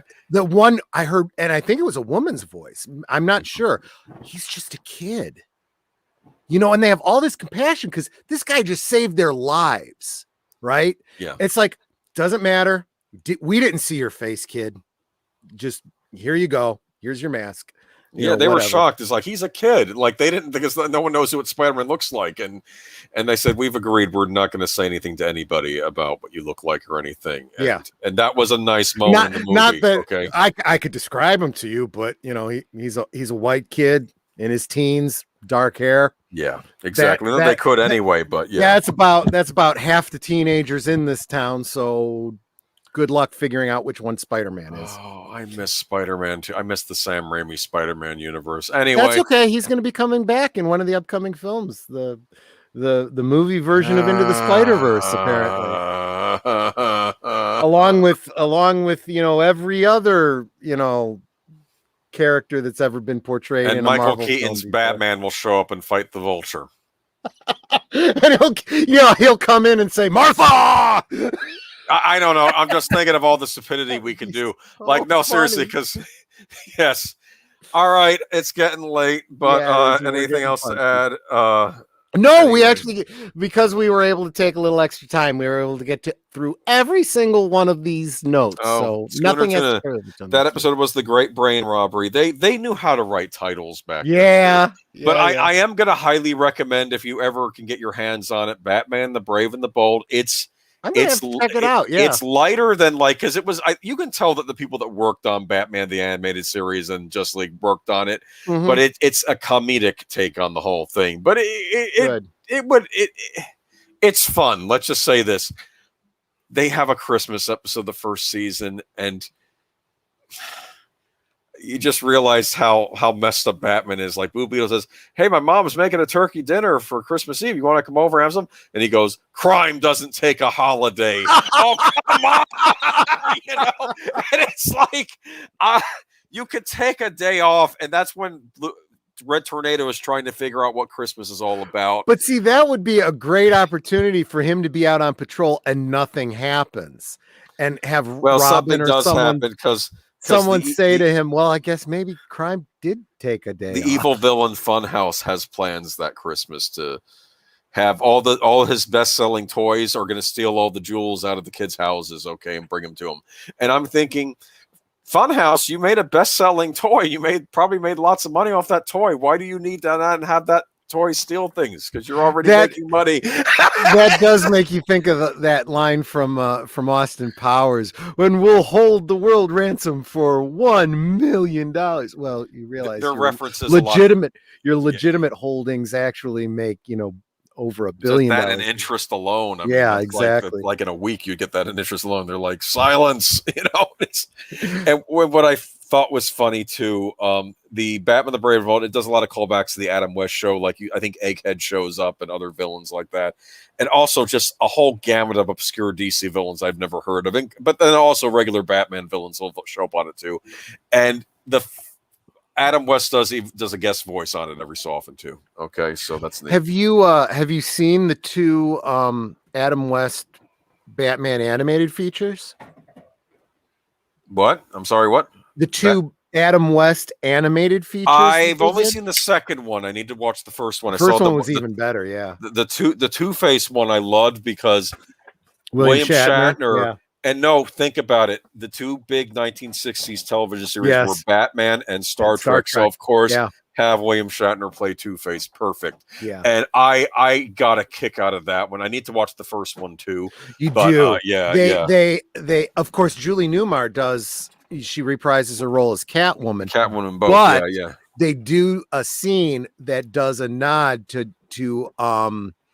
Lee Merriweather and Eartha Kitt. Cool. Batman gets clunked in the head, and Catwoman's standing over, and he's seeing her in triplicate, and he sees all three of the Catwomen. Oh, that's funny. Yes. No, I thought the second one was great fun. I just need to get my hands on the first one. Maybe the library has it, but yeah, I'll be looking for that one. But a big fan of Batman versus Two-Face, and they even did a Batman the Brave and the Bold made for video movie, which wasn't quite as good as the show, but it was Batman and the Brave and the Bold meet Scooby-Doo, and they had the Batman says you're honorary detectives in Gotham That's City. brilliant because Yes. because there was that Scooby-Doo that had Batman and Robin in it. Yeah, but then they did an episode of Batman the Brave and the Bold where Batmite was telling all his favorite Batman stories from other dimensions, and he showed and they did a recreation of like one of the Batman Scooby-Doo crossover episodes, but they did it in that style. Yeah. And they had Weird Al Yankovic as a celebrity guest star in that episode. Oh, that's hysterical. It's just the shows. And then they did the one based on the Batman manga from Japan, which is completely ridiculous because it's like he's fighting a guy called Lord Deathman, and Robin has a gun in it, and it's just it's completely off the wall. Deathman. And they did and the intro one was one from an old Mad magazine too, and they just ran the gamut. It's a weird show. I recommend it. Anyway, I've been talking nonsense too long. Be interested in. These are like the conversations Troy and I had before or after the show, and we just shared it with you. Okay, Yeah, because we could. This is the kind of conversation we would have had if we ended the show an hour ago. So. All right, cool. Well, y'all have a good night. Sleep tight. Don't let the bed bugs bite. Don't let the beer bug bite. Yeah. And we'll see you next week. And we'll have more fun stuff to talk about. It'll all be good news. Promise. God. Fingers crossed. We promise, just like all the promises made during WandaVision. Okay. Yes. All right. Y'all have a good night.